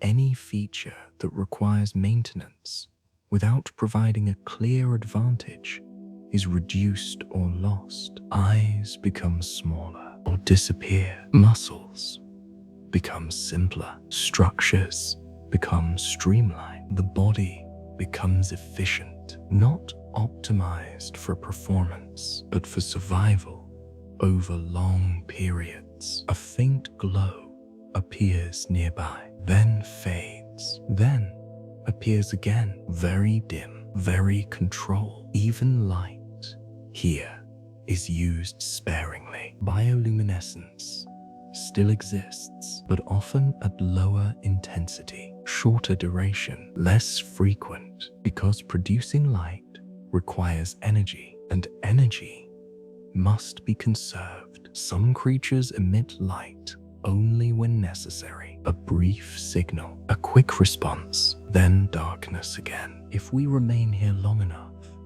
another pattern becomes clear. Waiting is not just a behavior, it is a strategy. Many organisms do not actively search for food. They position themselves in places where food might pass. Then they wait, not with anticipation, but with acceptance. Time passes, particles drift. Occasionally, something arrives, and when it does, they respond slowly, efficiently, without waste. Elsewhere, a different strategy appears. A creature moves slightly more than the others, not quickly, but with intention. It is searching, but even this search is measured. It does not cover large distances. It does not expend unnecessary energy. Instead, it moves in small, controlled paths, exploring just enough, then stopping, then moving again. This is not hunting in the way we often imagine it. It is sampling, a quiet interaction with the environment, a way of encountering opportunity without exhausting resources. As we drift deeper into this understanding, something else becomes clear. The abyss is not a place of struggle. Not in the dramatic sense. There are no constant threats, no rapid pursuits, no urgent escapes, because such actions would be too costly. Instead, life here has evolved toward a different balance, one where survival depends on reducing need, on extending time, on existing in a state that can be maintained with very little input. This creates a kind of calm, not because life is easy, but because it is steady, predictable, sustained. A faint movement appears below. A larger organism passes slowly through the darkness. Its motion is smooth, effortless, as though it is part of the water itself. It does not accelerate. It does not change direction suddenly. It simply continues. And in that movement, it reveals another truth of the abyss. There is no need to hurry. Nothing here requires immediate action. Opportunities are rare, but they are not urgent. They are taken when they appear, and when they do not appear, life continues unchanged. If we pause here, allowing the stillness to settle once more, the environment begins to feel almost timeless. Not because time has stopped, but because its passage is no longer marked by change. No light, no cycles, no variation, only continuity. The same conditions, extending forward without interruption. And within that continuity, life persists quietly, patiently, adapting not to abundance, but to the absence of it. As we remain here, suspended in this vast, cold darkness, another question begins to form. If life can survive with so little, if it can reduce itself to such a minimal state, what are the limits? How far can this adaptation go? What happens in the deepest parts of the ocean, where even this faint input of energy becomes rare? In the next part of our journey, we move further downward toward regions where the environment becomes even more extreme, where pressure increases, where the sea floor begins to appear, and where life reveals forms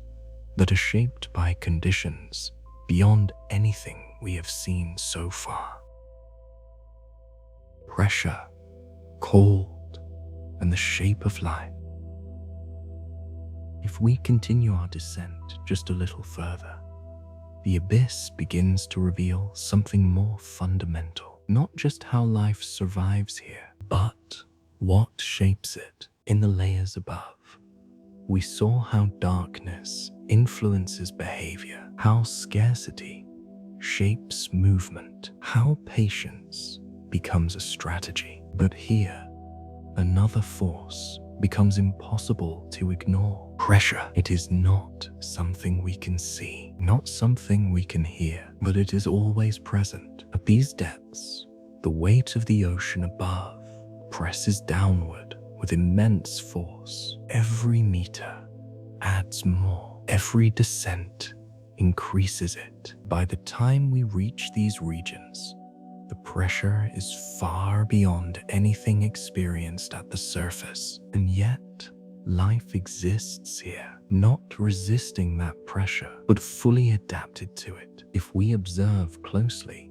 the bodies of the creatures around us begin to make more sense. The soft forms, the lack of rigid structures, the fluid, flexible shapes that seemed unusual before. They are not incomplete, they are correct. Rigid structures, which work well near the surface, become a disadvantage here. Under extreme pressure, anything containing empty space can collapse. Anything too solid can fracture. So life in the abyss evolves differently. Bodies become supported by fluids. Internal spaces are reduced or eliminated. Structures become compressible, adaptable. Instead of resisting pressure, these organisms allow it to pass through them. They exist in balance with it. A creature drifts past us, its body almost gelatinous. It holds its shape, but only loosely. If pressure increases, it yields slightly. If pressure decreases, it adjusts again. It is not fixed. It is responsive. This flexibility is not weakness. It is survival. As we continue downward, another factor becomes more apparent. Temperature. The water here is cold, consistently cold, close to freezing. And unlike the surface, where temperatures shift with seasons and weather, here there is almost no variation. This stability creates a very specific kind of environment, one where biological processes slow, chemical reactions take longer, movement becomes less efficient, but life adapts. Enzymes, those tiny molecular systems that drive life, function differently here. They are tuned to operate at low temperatures, allowing essential processes to continue. Even in near freezing conditions, everything is slowed, but nothing stops. A faint movement appears in the distance. A creature glides slowly through the water. Its motion is smooth, continuous, not because it is strong, but because it is efficient. In cold environments, conserving energy is even more important. Muscles cannot contract as quickly. Metabolism cannot support rapid activity. So movement becomes fluid, extended, gentle, as though the creature is part of the water itself. If we look more closely, another adaptation becomes visible. The absence of air-filled spaces at the surface. Many organisms rely on structures filled with gas. Swim bladders in fish, for example, help control buoyancy. But here, such structures would collapse under pressure. So deep-sea creatures rely on different methods. Their bodies are often neutrally buoyant by design, balanced in such a way that they neither sink nor rise rapidly. They drift, suspended in the water without effort. This reduces the need for constant movement, further conserving energy. Everything here returns to the same principle: efficiency, adaptation, balance. As we remain in this region, another realization begins to form. The environment itself is not hostile. It is simply different, extreme by our standards, but consistent, predictable, and life has adapted, not by overcoming it, but by aligning with it completely. Pressure is not an obstacle. It is a condition. Cold is not a threat. It is a constant. Darkness is not a limitation. It is the default state. And within these conditions, life has found a way to exist, not abundantly, not visibly, but persistently. If we pause here, allowing the scene to settle once more, the creatures around us begin to feel less unusual. Their forms, once unfamiliar, now appear logical, necessary. Each feature serves a purpose. Each adaptation fits the environment perfectly. There is no excess, no decoration, only function. A faint glow appears, then fades. A distant movement follows, then stillness again. The abyss continues, quiet, unchanging, and in that stillness, it holds a kind of stability that is rare in the world above. Nothing here changes quickly. Nothing is disrupted easily. Time moves differently, not because it slows, but because there are fewer events to mark its passage. As we drift deeper into this understanding, another thought begins to emerge. If life can adapt so completely to pressure and cold, if it can align itself so precisely with such extreme conditions, what happens when the environment changes in a different way? What happens in places where the seafloor itself becomes active, where heat emerges from the earth, where chemicals replace sunlight as a source of energy? In the next part of our journey, we begin to approach those places, the deep ocean floor, where the stillness of the abyss meets something unexpected, and where life takes on forms shaped not just by darkness and pressure, but by energy rising from below. Life without sunlight. If we continue descending just a little further, something unexpected begins to appear. At first, it is not visible as a shape, not even as movement, but as a change in the water itself.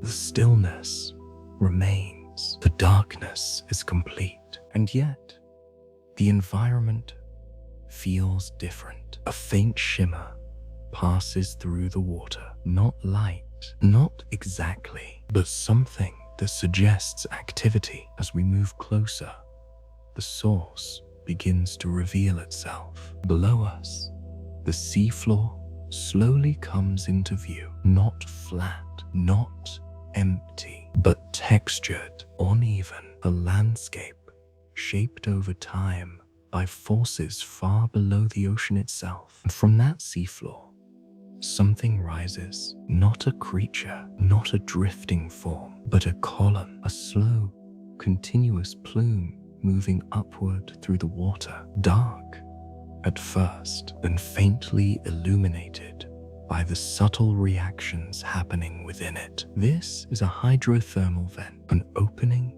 in the Earth's crust, a place where heat and chemicals rise from deep within the planet into the cold, still water of the abyss. The plume moves upward slowly, carrying minerals, particles, energy. The surrounding water shifts slightly as it meets this rising flow. Temperature changes, chemistry changes, and with that change, something extraordinary happens. Life gathers. At first, it is difficult to see. Small forms near the base of the vent, clusters, shapes that remain close to the source. As we move closer, they become clearer. Creatures, but unlike the drifting organisms of the open abyss, these are anchored, connected to the seafloor, arranged around the vent, as though drawn to it. Because they are in most of the ocean,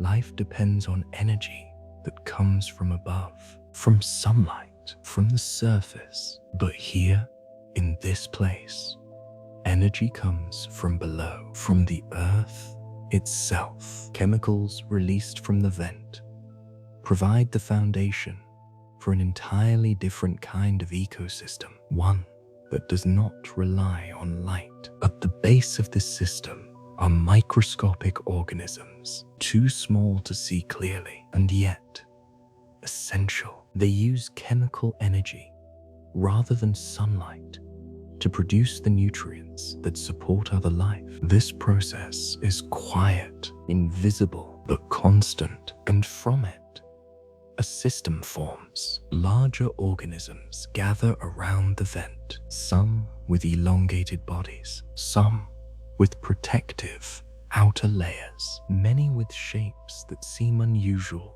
at first glance, but each one adapted to this very specific environment. A faint movement draws our attention. A cluster of tube-like structures extends upward from the seafloor. Their forms are still, but alive. Within them, organisms exist in close relationship with the chemical environment around them. They do not move through the ocean. They remain here, where energy is available. Elsewhere, a small creature moves slowly along the edge of the vent. It does not drift. It walks, or something close to it, carefully navigating the surface, remaining within the narrow region where conditions are suitable. Because beyond that region, the environment changes rapidly. Too hot, too cold, too different. This is another defining feature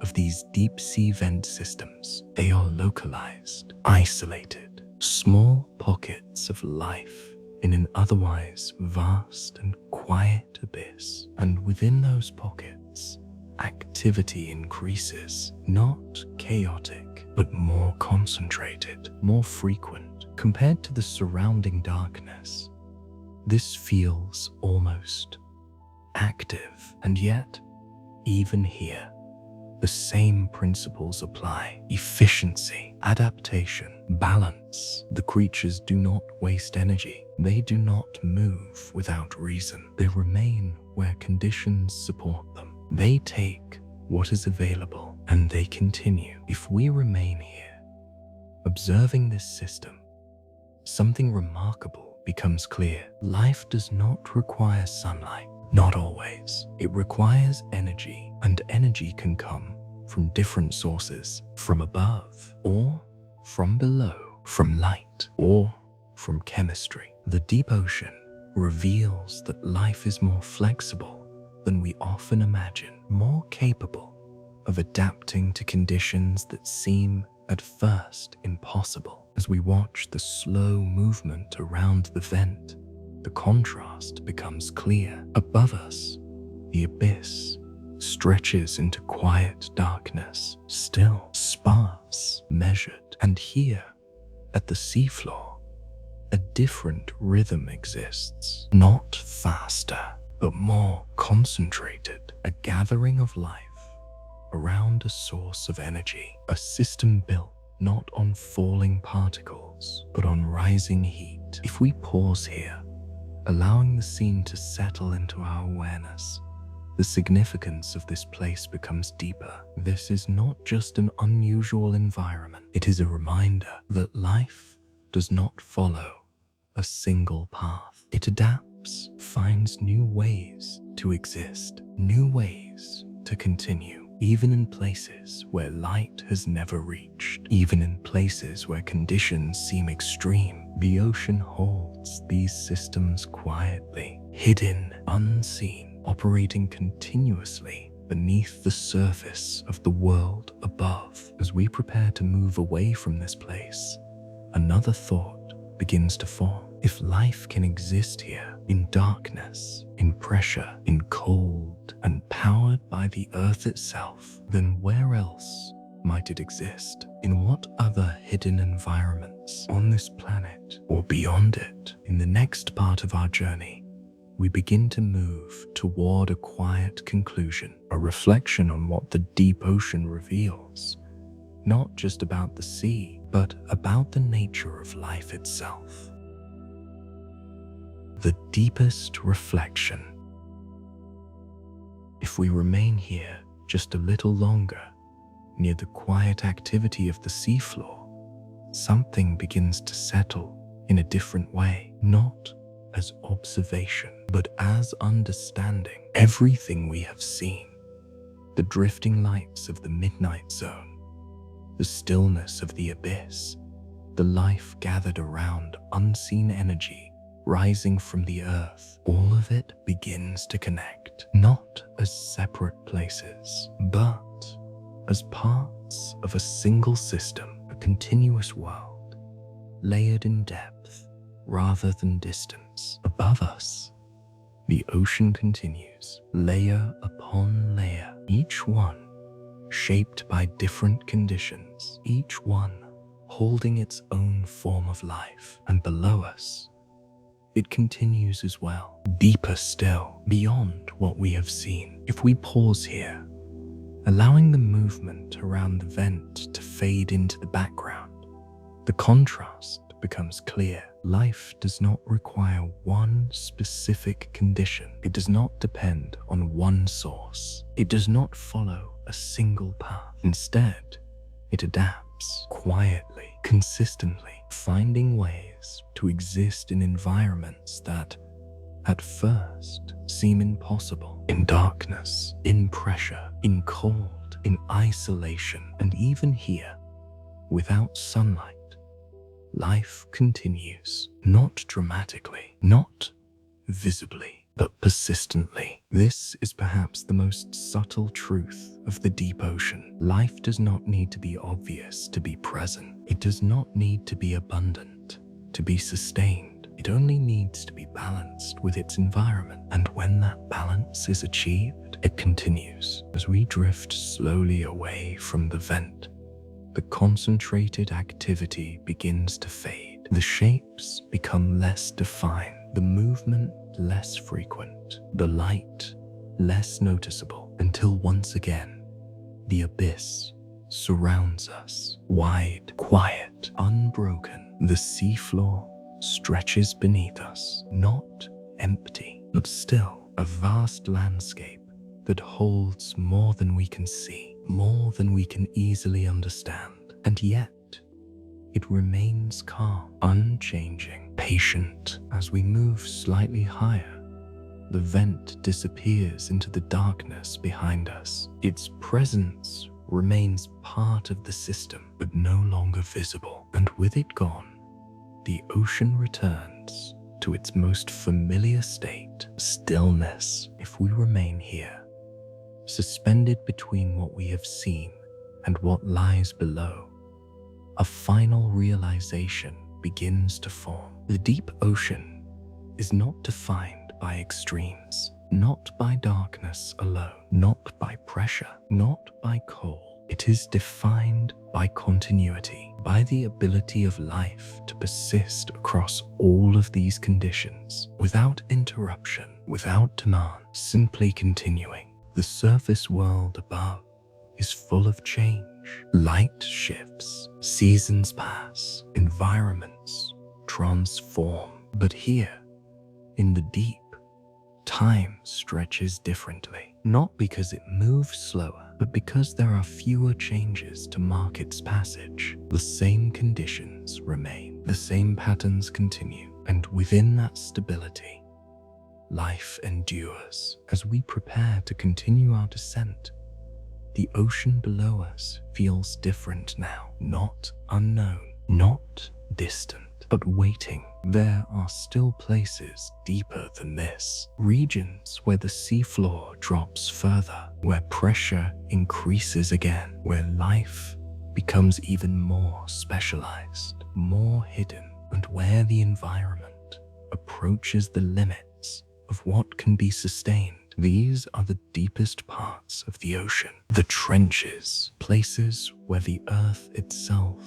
curves downward into darkness, and where the story of the deep ocean continues. For now, we remain here just a moment longer, suspended in the quiet between layers of a world that exists almost entirely unseen, where life does not rush, does not demand, does not announce itself, but continues softly, endlessly, in the darkness below. Where the ocean falls away, if we continue our descent just a little further, something begins to change once again. Not in the light, not in the temperature, but in the shape of the world itself. Until now, the ocean has felt open, endless, a vast space without edges. But ahead of us, something different begins to appear. The seafloor, which once seemed distant and level, now begins to shift. At first, the change is subtle, a slight slope, barely noticeable. Then, gradually, it becomes more pronounced. The ground beneath us begins to fall away, not sharply, not suddenly, but steadily, as though the ocean itself is opening. This is the beginning of a trench, a place where the earth curves downward into depths far beyond the surrounding seafloor. If we pause here, allowing our perception to adjust, the scale begins to reveal itself. The slope continues, farther than expected, deeper than it first appeared.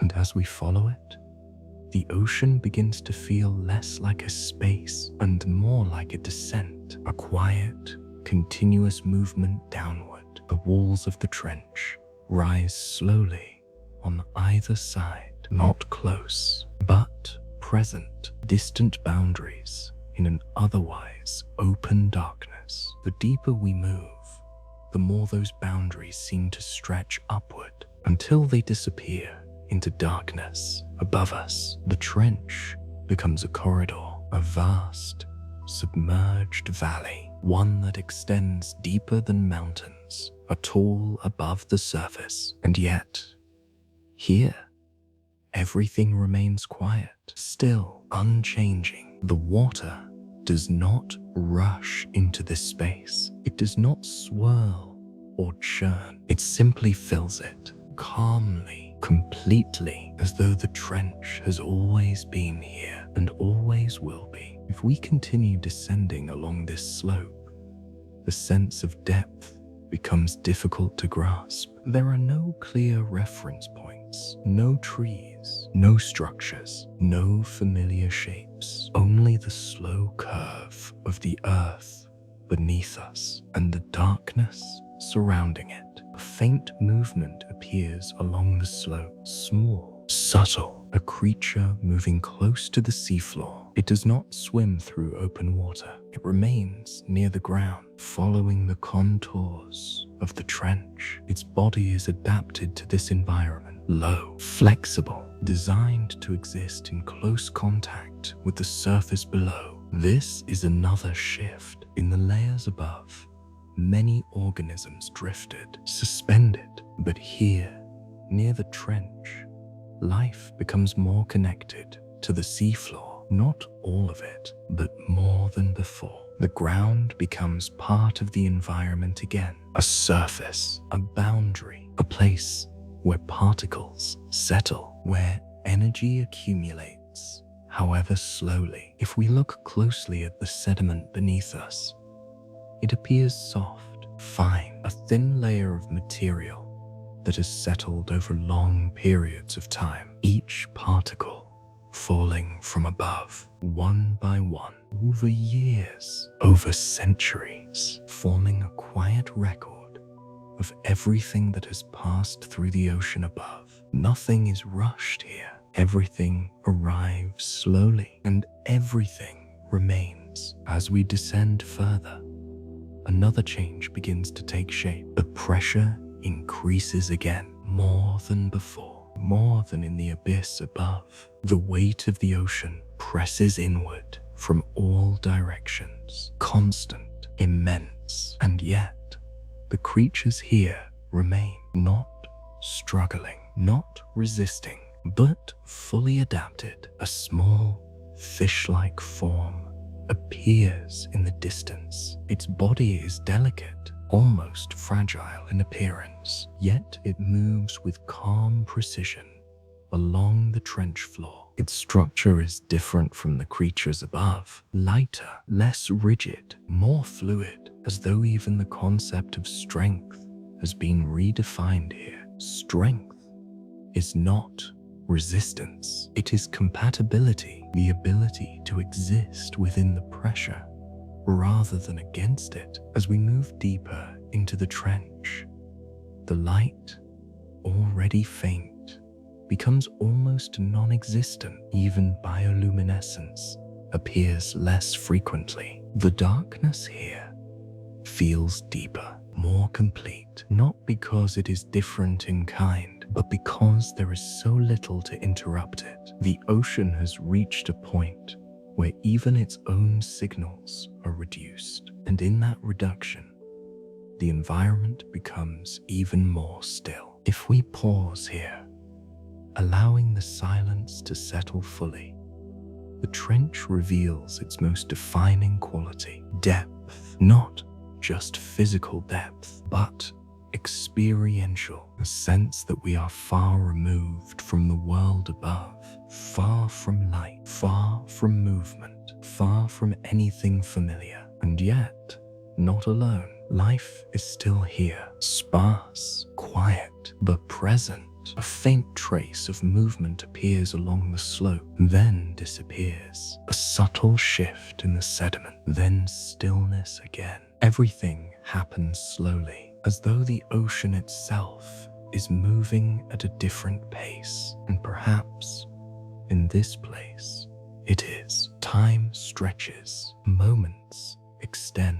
Nothing interrupts, nothing demands, only continuation. As we remain here, suspended within the trench, another thought begins to form. This is not the deepest point, not yet. There are places further below, points where the trench reaches its lowest depth, where the pressure becomes even greater, where the environment becomes even more extreme, and where life, if it exists, does so at the very limits of what is possible. In the next part of our journey, we will continue downward toward those deepest points, the bottom of the ocean, where the earth reaches its greatest depth beneath water, and where the story of the deep ocean approaches its quiet conclusion.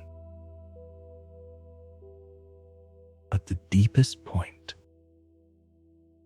if we continue our descent just a little further, the trench begins to narrow, not in a way that feels confined, but in a way that guides us downward steadily. The slope becomes less gradual now, more defined. The seafloor beneath us drops more directly, and the sense of depth, already difficult to grasp, becomes something else entirely. It is no longer just distance. It becomes presence, a feeling that we are approaching a place that exists at the very edge of what the ocean allows. The water remains still, the darkness complete, but something in the environment feels different, as though we are moving toward a boundary, not a wall, not an ending, but a limit, a place where the descent can go no further. If we pause for a moment,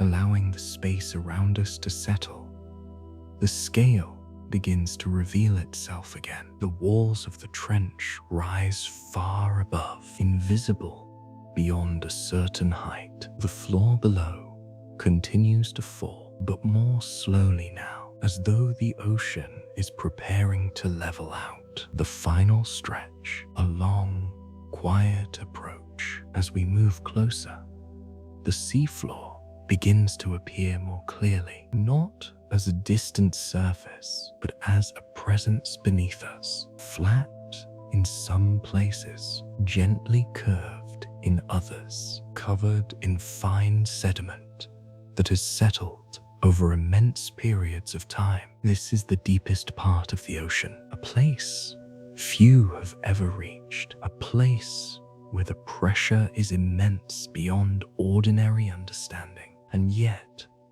it is calm, completely calm. There are no violent movements here, no shifting currents, no dramatic forces in motion, only stillness. The weight of the ocean presses downward from above, but it does so evenly, constantly, without change. And within that constant pressure, the environment remains stable. If we move closer to the seafloor, the details begin to emerge. The sediment is soft, almost powder-like, disturbed only by the occasional movement of something passing through. A faint trail appears, then fades, a subtle mark left by a creature moving slowly across the surface. Life is here, but it does not reveal itself easily. It does not move quickly. It does not draw attention. A small shape appears in the distance. At first, it is difficult to distinguish from the surrounding sediment. Then it shifts slowly. A creature, its body close to the ground, its movements minimal. It does not swim. It glides, or perhaps it simply adjusts its position over time. Its form is delicate, soft, adapted completely to the pressure surrounding it. There is no excess structure, no unnecessary movement. Everything about it is reduced to what is essential. Nearby, another form appears, even smaller, barely visible, moving in a way that suggests interaction with the sediment itself, feeding, processing, using what little energy has reached this depth. Because even here, at the deepest point, energy still arrives. Not much, but enough. Particles continue to fall from above, rare, scattered, but present, and over time, those particles accumulate, providing just enough to sustain life. If we remain here, watching carefully, the environment begins to feel almost motionless, not because nothing is happening, but because everything is happening so slowly. Movement stretches across time. Changes occur gradually. Nothing interrupts the stillness. This is perhaps the most defining quality of the deepest ocean. Not darkness, not pressure, but quiet. A complete absence of urgency. As we drift just above the seafloor, the sense of isolation deepens. There is nothing below us, no deeper layer, no further descent. This is the lowest point, the end of the downward journey. And yet, it does not feel like an ending. It feels like a continuation, a place where the ocean has reached its limit and simply remains. If we look around now, the vastness becomes more difficult to perceive. Without movement, without change, without reference points. The space feels almost suspended, as though we are no longer moving through it, but existing within it. The trench holds this stillness, contains it, extends it, a world beneath the world. If we remain here just a little longer, something else begins to settle in. A realization. The deepest part of the ocean is not defined by extremes, not by pressure alone, not by depth, but by endurance. Everything here exists in a state that can be maintained indefinitely. No sudden shifts, no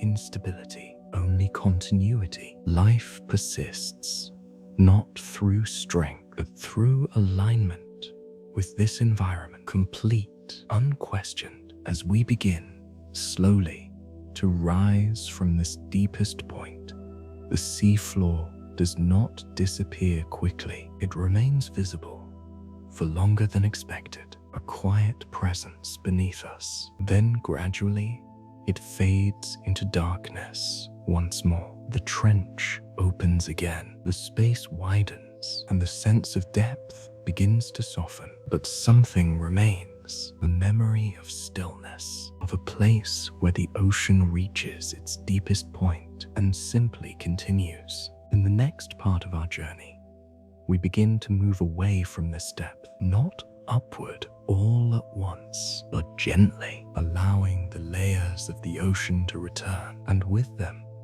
a final understanding of what this entire descent has revealed. Where the ocean falls away, if we continue our descent just a little further, something begins to change once again, not in the light, not in the temperature, but in the shape of the world itself. Until now, the ocean has felt open, endless, a vast space without edges. But ahead of us, something different begins to appear. The seafloor, which once seemed distant and level, now begins to shift. At first, the change is subtle, a slight slope, barely noticeable. Then, gradually, it becomes more pronounced. The ground beneath us begins to fall away, not sharply, not suddenly, but steadily, as though the ocean itself is opening. This is the beginning of a trench, a place where the earth curves downward into depths far beyond the surrounding seafloor. If we pause here, allowing our perception to adjust, the scale begins to reveal itself. The slope continues farther than expected, deeper than it first appeared, and as we follow it, the ocean begins to feel less like a space and more like a descent, a quiet, continuous movement downward. The walls of the trench rise slowly on either side, not close, but present, distant boundaries in an otherwise open darkness. The deeper we move, the more those boundaries seem to stretch upward until they disappear into darkness above us. The trench becomes a corridor, a vast, submerged valley, one that extends deeper than mountains, are tall above the surface, and yet here everything remains quiet, still, unchanging. The water does not rush into this space. It does not swirl or churn. It simply fills it calmly, completely, as though the trench has always been here and always will be. If we continue descending along this slope, the sense of depth becomes difficult to grasp. There are no clear reference points, no trees, no structures, no familiar shapes, only the slow curve of the earth beneath us and the darkness surrounding it. A faint movement appears along the slope, small, subtle, a creature moving close to the seafloor. It does not swim through open water. It remains near the ground, following the contours of the trench. Its body is adapted to this environment, low, flexible, designed to exist in close contact with the surface below. This is another shift in the layers above. Many organisms drifted, suspended, but here, near the trench, life becomes more connected to the seafloor. Not all of it, but more than before. The ground becomes part of the environment again. A surface, a boundary, a place where particles settle, where energy accumulates, however slowly. If we look closely at the sediment beneath us, it appears soft, fine, a thin layer of material that has settled over long periods of time. Each particle falling from above, one by one, over years, over centuries, forming a quiet record of everything that has passed through the ocean above. Nothing is rushed here. Everything arrives slowly, and everything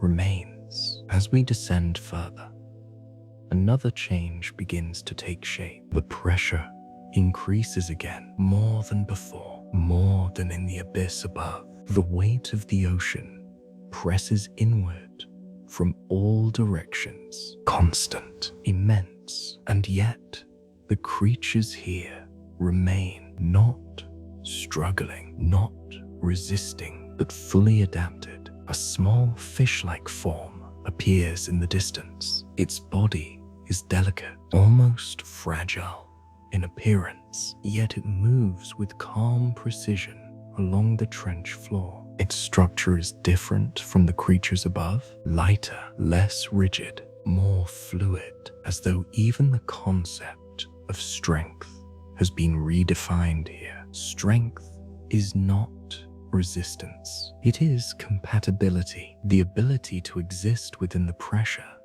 rather than against it. As we move deeper into the trench, the light, already faint, becomes almost non-existent. Even bioluminescence appears less frequently. The darkness here feels deeper, more complete, not because it is different in kind, but because there is so little to interrupt it. The ocean has reached a point where even its own signals are reduced, and in that reduction, the environment becomes even more still. If we pause here, allowing the silence to settle fully, the trench reveals its most defining quality: depth. Not just physical depth, but experiential, a sense that we are far removed from the world above, far from light, far from movement, far from anything familiar. And yet,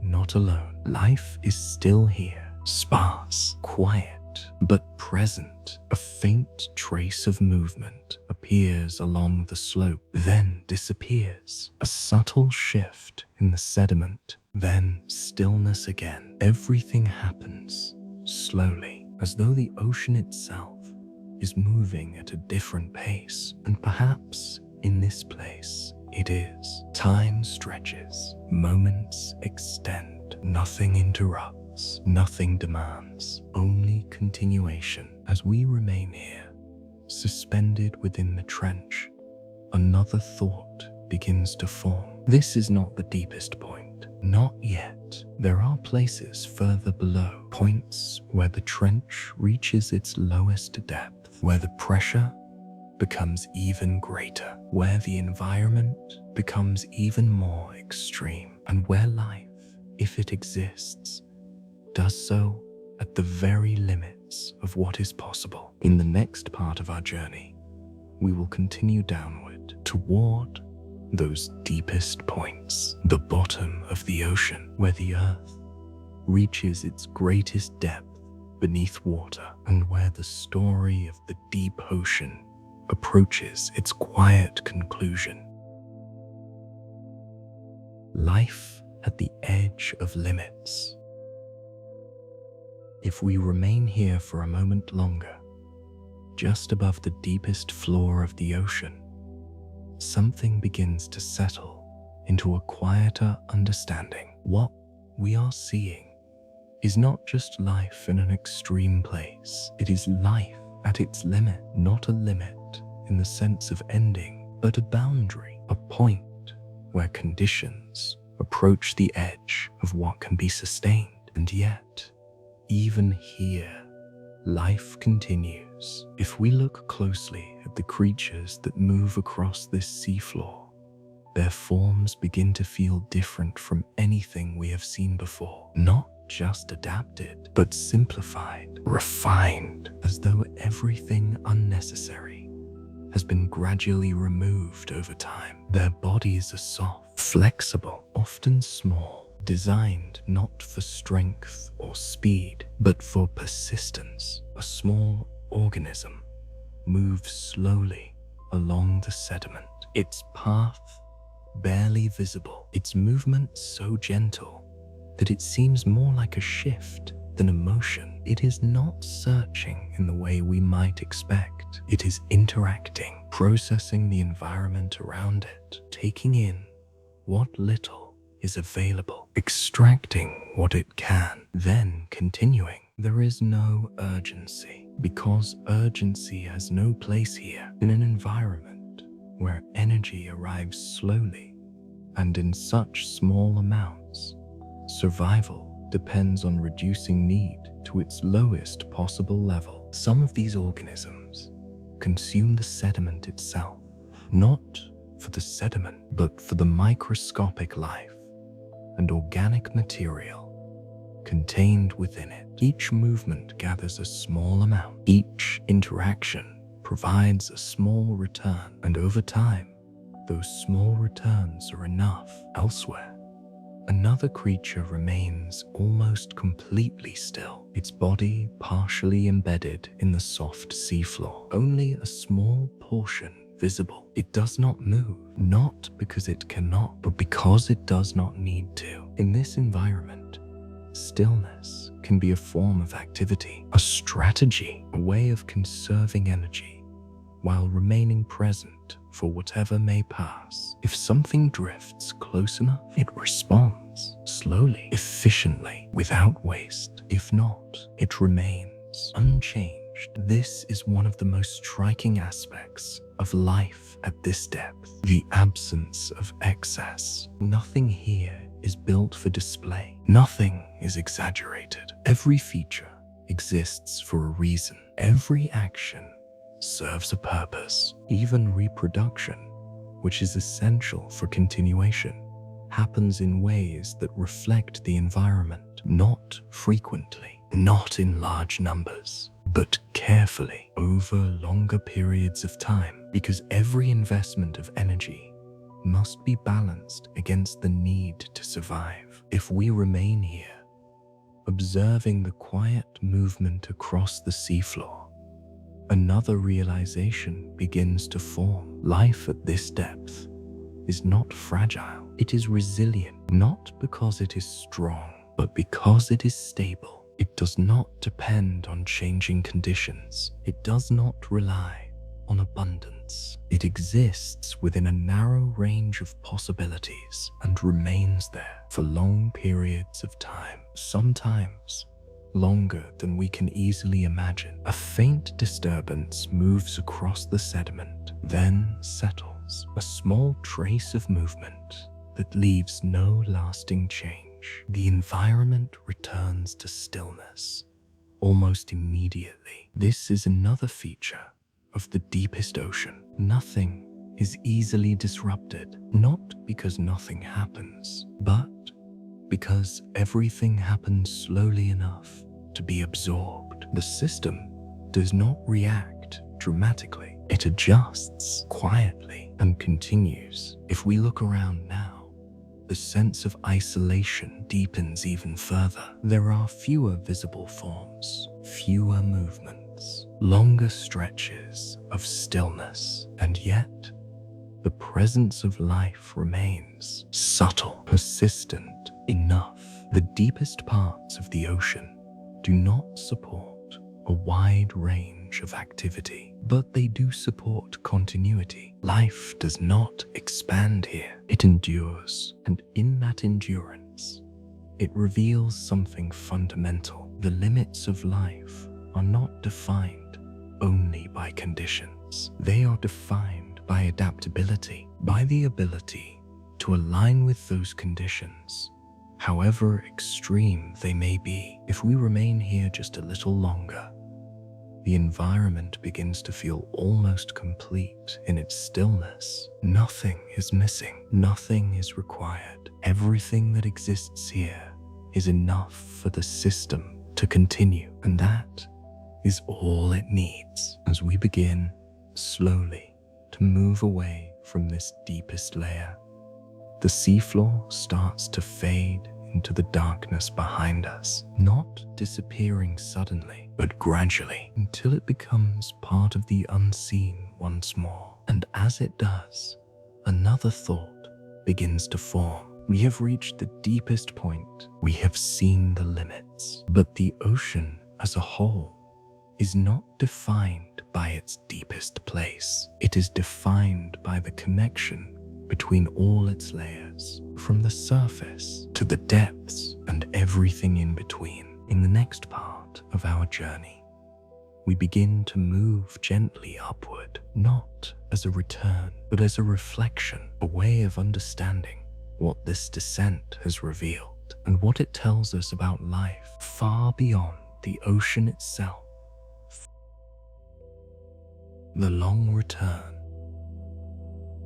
If we remain here for just a moment longer, suspended above the deepest floor of the ocean, something begins to shift, not in the water, not in the light, but in the direction of our journey. For the first time, we are no longer descending. We are rising, slowly, gently, almost without noticing. The seafloor beneath us begins to fade, not disappearing all at once, but softening, becoming less defined until it blends once more into the darkness. The trench opens behind us, the deepest point recedes, and the ocean once again becomes a space rather than a boundary. As we move upward, the stillness does not leave us. It follows, carried with us, a quiet presence that does not belong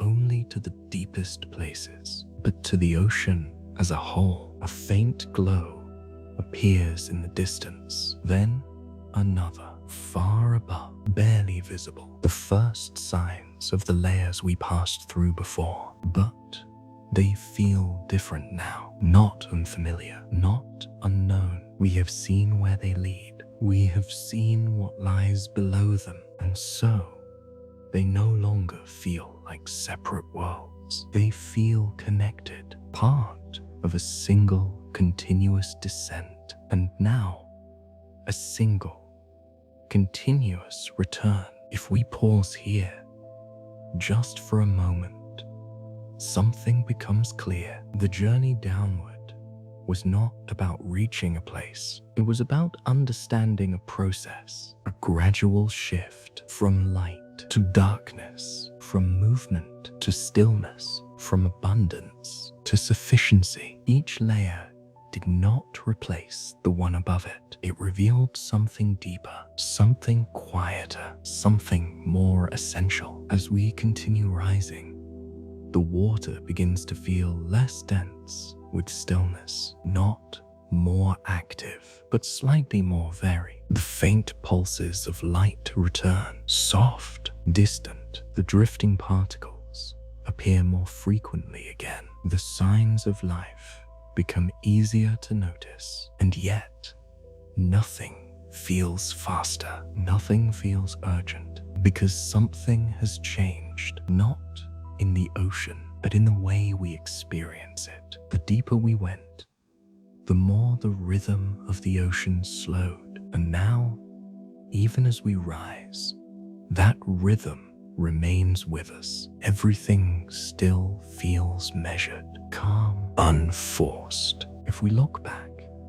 though there is nothing visible to mark the direction, the depth remains present, not as distance, but as memory. A vast, quiet world beneath us, continuing exactly as it was, unchanged, unaware of our passing, and yet fully complete in itself. As we move higher, the faint suggestion of structure returns, more drifting life, more subtle interactions. The layers reconnect, one by one, but now they no longer feel separate. They feel like variations of the same system, different expressions of the same quiet continuity. If we pause one last time, allowing the movement to settle, a final understanding begins to form. The deep ocean is not a place we visited. It is a process we moved through, a gradual transition from what is visible to what is not, from what is familiar to what simply exists without needing to be seen. And within that process, something remains, a kind of stillness, not empty, not silent in the absence of life, but quiet in the presence of balance. Everything we saw continues: the drifting lights, the patient hunters, the soft movement of creatures shaped by pressure, the life gathered around hidden energy deep below the seafloor, the smallest forms processing what little arrives, all of it still there, unchanged. As we continue rising, the darkness begins, very slowly, to soften, not into brightness, not yet, but into a sense that light exists somewhere above, far away. The journey is not complete, but it is understood, and that is enough for now. We allow ourselves to drift, not up, not down, just present, suspended between layers of a world that continues without interruption, a world that does not rush, does not demand, does not change to be noticed, but simply remains quietly, endlessly, beneath the surface of everything we know. The ocean that never sleeps. If we allow ourselves to drift here for a little longer, something very quiet begins to settle in. Not something we see, not something we hear, but something we begin to understand. The ocean does not sleep, not in the way we do. There is no moment when it pauses, no time when everything stops, no point when life rests completely. Instead, it continues, always, slowly, quietly, without interruption. If we look around now, nothing appears urgent, nothing demands attention. The water remains still, the darkness remains complete, and yet everything is moving. Particles continue to fall, almost too slowly to notice, a gentle descent that never ends. Somewhere far above,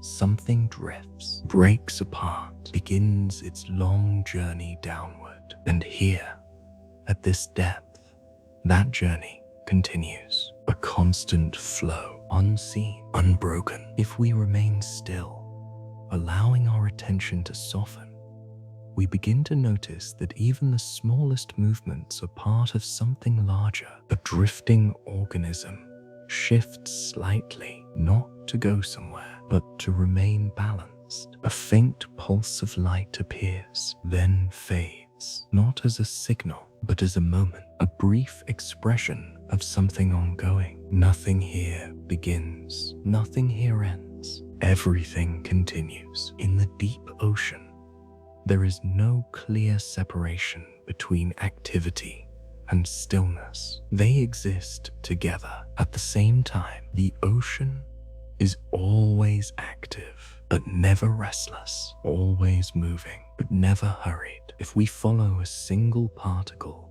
as it falls, it does not rush. It does not change direction suddenly. It drifts slowly, carried by forces too gentle to notice, and over time, it arrives not at a destination, but into a system that continues without pause. If we follow a creature, its movement feels the same, not purposeful in the way we often understand purpose, not directed toward a visible goal, but part of a continuous process. Adjust, pause, drift, respond, then stillness again, and then eventually movement. Everything here is part of a rhythm without beats, without cycles, without clear repetition. And yet, if we remain long enough, it begins to feel familiar, predictable, comforting, because it does not change suddenly. It does not surprise. It simply continues. The ocean does not sleep because it does not need to. It does not divide itself into time. It does not separate activity from rest. It exists in a state where both are always present at once. If we remain here, allowing this idea to settle, something else becomes clear. Sleep, as we know it, is a pause, a break, a moment of stillness between periods of activity. But the ocean does not need that break. Its stillness is already built into its movement. Its quiet is already part of its activity. It does not stop because it is never in a state that requires stopping. Everything is already balanced, already measured, already calm. A faint glow appears in the distance, then another, then nothing again. Not because they are gone, but because they are part of a larger pattern, one that does not need to be seen all at once. If we remain long enough, we begin to notice something else. Our attention begins to follow the rhythm of the ocean, not focusing on individual movements, but on the space between them, the pauses, the stillness, the continuation. Thoughts slow, not forced, not guided, but naturally, as though the environment itself encourages it. There is nothing here to hold on to, no sudden changes, no sharp transitions, only flow. And in that flow, the mind begins to rest, not by stopping, but by continuing more gently. If we remain here just a little longer, something deeper settles in. The ocean does not need to sleep because it is already at rest. And in that quiet, continuous motion, it offers something else, a way of being that does not rush, does not divide, does not demand, only continues, softly, endlessly, drifting without direction. If we remain here a little longer, something begins to loosen, not in the ocean, but in the way we follow it. Until now, We have been observing, noticing movement, recognizing patterns, understanding how things connect. But here, that begins to fade. There is less to follow, less to understand, and in that absence, something else becomes possible. We begin to drift, not in the way the ocean moves, but in the way attention moves, gently, without direction, without needing to arrive anywhere. A particle falls through the water. We notice it, then we don't. A faint light appears. It holds for a moment, then fades, and we do not follow it. Another movement happens somewhere in the distance, but it does not pull us toward it. It simply exists, and we remain. The ocean does not guide attention. It does not create a path. It does not ask to be followed. It allows everything to happen without emphasis, and because of that, the mind begins to do the same. Thoughts appear, then drift, without needing to be held, without needing to be completed. One thought becomes another, then another, and eventually they slow, not because we stop them, but because there is nothing here that asks them to continue. The ocean does not demand understanding. It does not offer conclusions. It does not require focus. It simply continues, and in that continuation, the need to follow anything begins to soften. If we remain here, allowing this feeling to deepen, the idea of direction becomes less important. There is no forward, no back, no place to reach, only presence, a drifting, a quiet movement that does not need to be controlled. The creatures around us move in the same way, not searching for something distant, not chasing something unseen. They move when they need to, they stop when they do not, and in between, they drift, carried by currents that do not rush, by forces that do not push. Everything is gentle, everything is allowed. If we follow that rhythm, even for a moment, something shifts. The need to think ahead softens. The need to understand fades. And what remains is something simpler, a kind of quiet awareness, not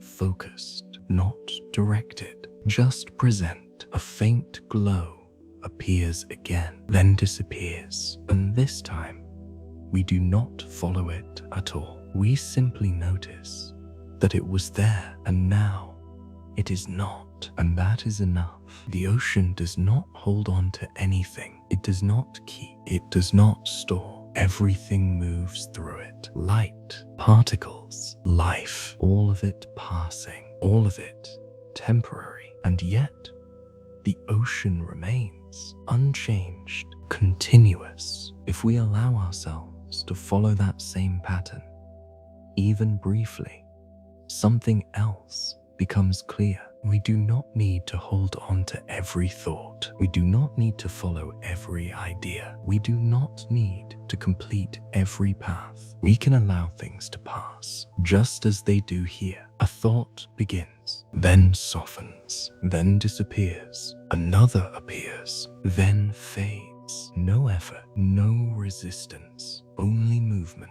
Gentle, unforced. As we remain here, the sense of drifting becomes more complete. Not something we are doing, but something we are part of. The ocean does not separate us from its movement. It includes us in the same quiet rhythm, in the same slow continuation. Nothing is outside of it. Everything is within it, and in that space, there is nothing to control, nothing to manage, nothing to hold, only presence, a quiet, steady awareness that does not need to go anywhere. If we remain here just a little longer, even that awareness begins to soften, not disappearing, but becoming lighter, less defined, more like the ocean itself. Open.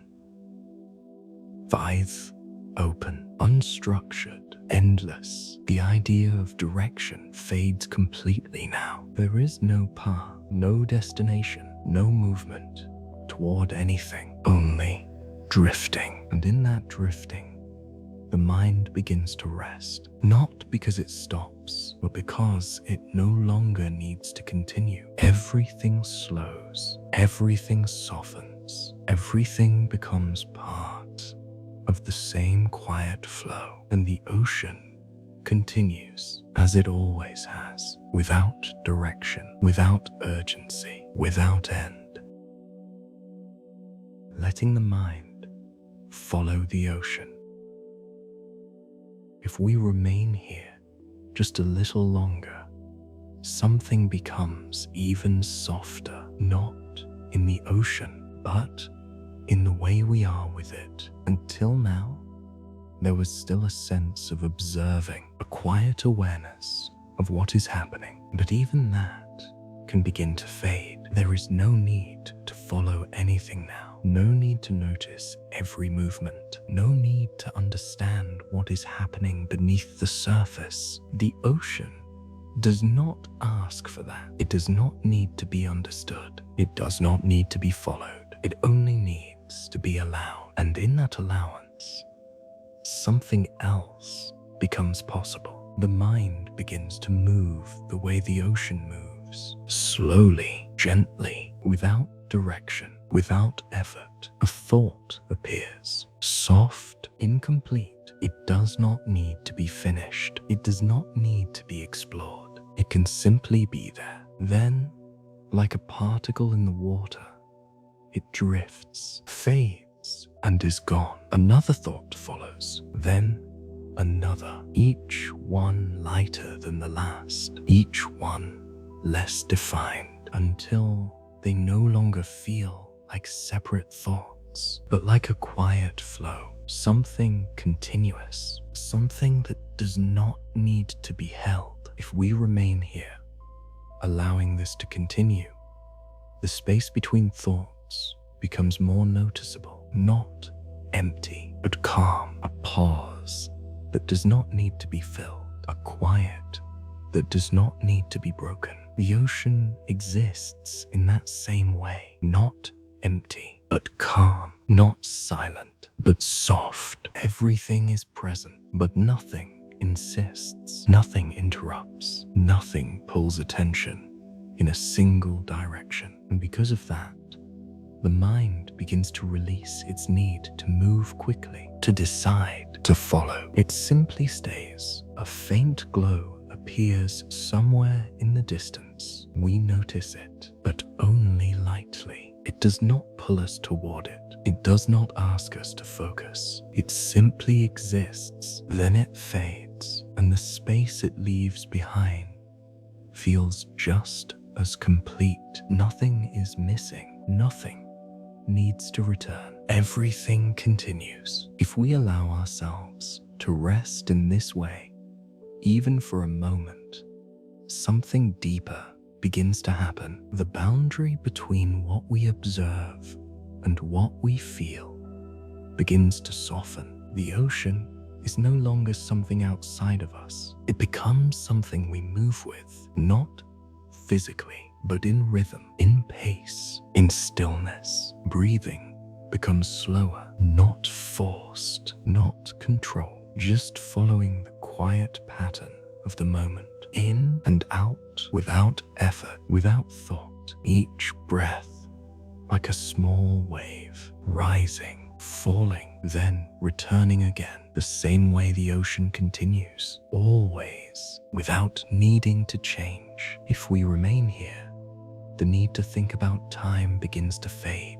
There is no before, no after, no need to anticipate what comes next, only now. And even that begins to soften, not as a moment, but as a feeling, a continuous presence, without edges, without boundaries. The mind no longer tries to hold on to it, because there is nothing to hold. Everything is already here. Everything is already enough. A thought appears again, but it is quieter now, less defined. It does not stay long. It drifts and disappears, and this time, nothing replaces it.